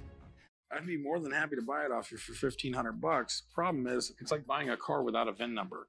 The seller was a little confused as to how the removal of a few inscriptions might make the ring illegal to purchase or sell. As a result, Rick and Corey had to thoroughly explain everything to him and let him know that despite their best efforts, they're unable to handle it. All right, dude. Okay. Sorry I couldn't do nothing with it. Okay. I know 1,001 people I could have sold this ring to and made a night. A fake bill. I have some political memorabilia, the Secret Service ID for J. Howard McGrath, Attorney General of the United States. This individual entered the pawn shop with a $10 bill that had several signatures on it, a White House pass, and several Secret Service IDs. He estimated 1,000 figures for each of these items, but before beginning to negotiate, Rick needed to learn more about them. He was the chairman of the Democratic National Committee when Truman ran for president. Rick was prepared to strike a deal after briefly discussing J. Howard McGrath, the Attorney General of the United States, and how influential he was in Washington politics. But there was a small issue. You got some neat stuff here, and these three things right here, I really want to get checked out. Rick checked everything and concluded that not just the dollar that the man had brought in was counterfeit. Rick had to see the expert to find out if he could purchase the other items since he had a hunch that doing so might be illegal. You don't want. A counterfeit bill is not legal to own. The expert said that the White House pass and the Secret Service ID were authentic and acceptable to purchase, but the fake banknote was a different thing. Thanks for coming in, Mark. Not a problem. You're the best. Appreciate it. All righty. Now that the expert had left, Rick was prepared to strike a deal. Aside from the fake bill, he asked the vendor what else he wanted. Yeah, I'll give you $500. Got a deal. All right. You want to write them up? Yeah, sure. The vendor left the store with the cash and the unauthorized bill after the trade was completed for $500. Hopefully he gave the Secret Service the counterfeit bill. Harley Davidson. You got any paperwork I can see on it, or? Yeah, I got the title, but can we negotiate first or something? I mean... Now, Corey's a seasoned pawnbroker, and his spidey senses tingled the moment the seller mentioned paperwork later. It wasn't the gleaming Harley Davidson that raised an eyebrow. It was the seller's insistence on negotiation first, documents on hold. See, Corey's dealt with his fair share of shady characters, and a bike like this beauty attracts all sorts. So with a polite but firm smile, Corey politely pushed back. Paperwork, he said, before we talk about the price. Standard procedure. You got any paperwork I can see on it, or? Yeah, I got the title, but can we negotiate first? The seller's eyes flickered ever so slightly, and that was all Corey needed. Something wasn't kosher here. Now, Corey isn't just sharp, he's thorough. Those papers, discrepancies galore. Dates that didn't line up, VIN numbers singing a different tune. So Corey did what any responsible pawnbroker would do. He plugged those details into the good old computer system. What he found sent chills down his spine. Corey knew right then this wasn't just a sale. It was a potential police sting waiting to happen. Sure, the Harley was a head-turner, a chrome-plated masterpiece that could make angels weep. But for Corey, business wasn't about shiny toys. It was about integrity, about doing the right thing. And the right thing in this case meant making sure this beauty wasn't a stolen dream, someone else's heartache wrapped in leather and chrome. So, with a heavy heart and a clear conscience, or he had to do what he had to do, walk away from the deal, even if it meant letting that hardly roar out of his life and into the unknown. iPhone. I just got this phone that I bought here like 2-3 days ago, and this don't work. The bell above the pawn shop door jangled, and in walked a man clutching a sleek black phone. He announced, smooth as silk, that this beauty was a recent purchase, now sadly broken. The camera don't work. It keeps freezing and like that. He claims that it's just too irritating to use because the phone freezes frequently and the camera doesn't function. Download a camera function? No, it clearly got a camera. Why would I have to download it? When it was questioned if he had downloaded the camera feature, he became very irate. If he's telling the truth, then why does this inspection set him off? And why was he even being questioned about getting the download? That isn't how it operates in any case. You got your receipt? No, I ain't got it with me. I ain't bring it. First of all, we don't sell it. We can decide right now whether the client is attempting to misdirect. Rich, the seasoned pawnbroker behind the counter, felt it too. That intuition honed by years of dealing with all sorts, that sixth sense for trouble, it was screaming at him. This wasn't just a customer with a broken phone. It was a game, a play in progress. As soon as you give me that receipt, I can see what I can do for you. I don't have my receipt. I just clearly told you that, man. Clearly, you told me that. So Clearly, I have you to need tell to either you fix this that or... without the receipt, there's nothing I can do for you. Rich yells, "Are you messing with me, man? You came for a new phone, but you don't have a receipt?" However, the man persists in insisting that all he's asking for is another phone. If he said clearly one more time, I was going to clearly have to knock his freaking head off. We're all aware that Rich needs the receipt. You, my man, are not. Who sold the phone to you in the first place? Somebody. He here. When questioned who exactly had sold him the phone in any case, he quickly pointed at any random employee. But we haven't had one of those up for sale since I've been here in 6 months. I mean, I just seen you in 2 weeks. Furthermore, it appears that the youngster he pointed at didn't know why he was being called for. Thank you very much. I appreciate you coming on over here. You can go back to selling that computer. All Rich knows is that it's an iPhone, but he's more irritated by something else. What's more, clearly it was working out. Can you go show him how it works? Take a picture out in the parking lot. And then, like a burst dam, the story spills out. The phone wasn't his. The purchase was a shady deal in a back alley. The frustration wasn't with the camera. It was with the consequences. The cold sweat of a gamble gone wrong. With a sigh, Rich ushers in the man and his broken phone out of the shop. The heavy silence echoing their unspoken pact. The truth had been told, the game was over. That's all for our video. We hope you liked it. Please comment, like, and subscribe. Don't forget to hit the notification bell for more videos like this. Share it with your family and friends. See you next time. Christina stealing money. Here's something curious happening. Les seemed to be very angry over that man. Don't know what that man was doing there and what he had done, which made Les angry.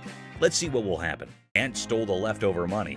Everyone there is so angry. What is going to happen now? Les is curious as he is sure that Christina cannot do this kind of stuff alone.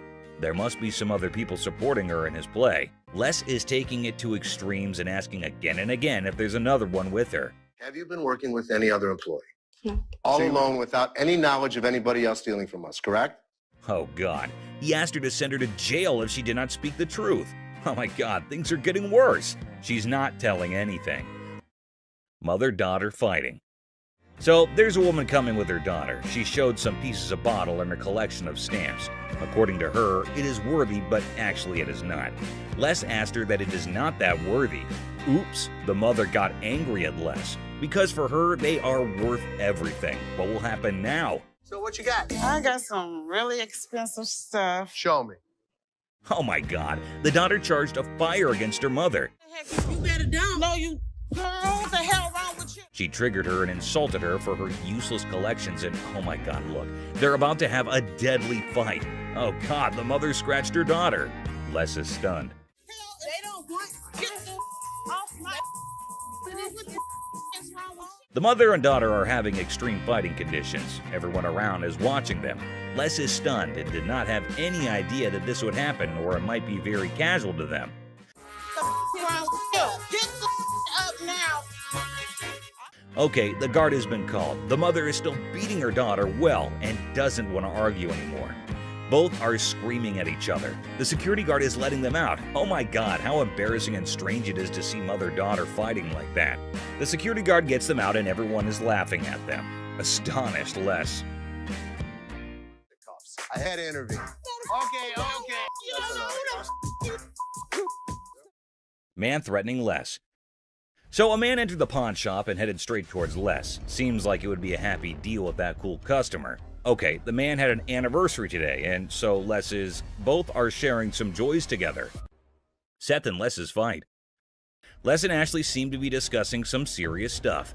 Felt like something serious had happened. Giving a 40,000 square foot free-for-all back there? That's no policy. What do you think brought us to here, Seth? But Seth is not getting anything. They are having a fight.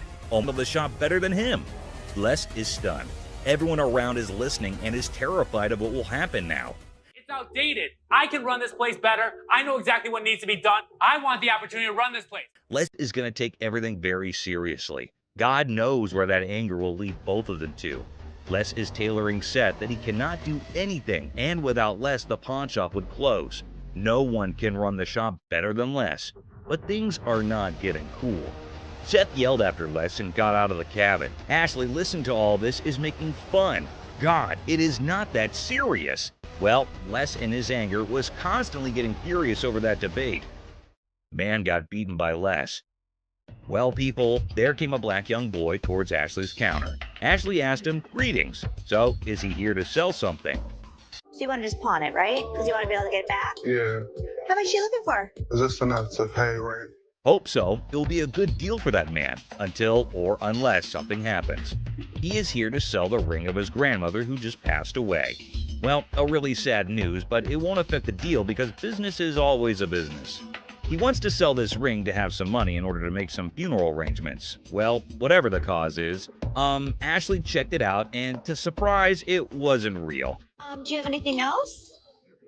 Because this unfortunately is not real. It is a fake gold, so it can't make money. This statement made the man angry. He started shouting how strange and creepy it is. He should not react this way. If the ring is not real gold, it is not someone's issue. He should take it out with himself. He started yelling at Ashley, and Ashley is just controlling herself. I need to speak with somebody else because you irritate me flat out. She does not want to create some mess, but he's not stopping. I think he wants to insult himself. It will make things go mad. He is extremely screaming and trying to hit her out. That crazy man is calling death. The guard came who held him up and set him onto the floor. He's trying to beat Ashley and getting over her. Don't tell me what to do. Don't put your finger in my face. Well, the guard is keeping him away. Les is here. Matter is going to be very serious. That man is not understanding the matter, still trying to fight. Guard taking him out of the shop. Les is joined and is getting angry over that man. Les and the guard beat him and get him out. Oh my God, what a fight. That crazy man.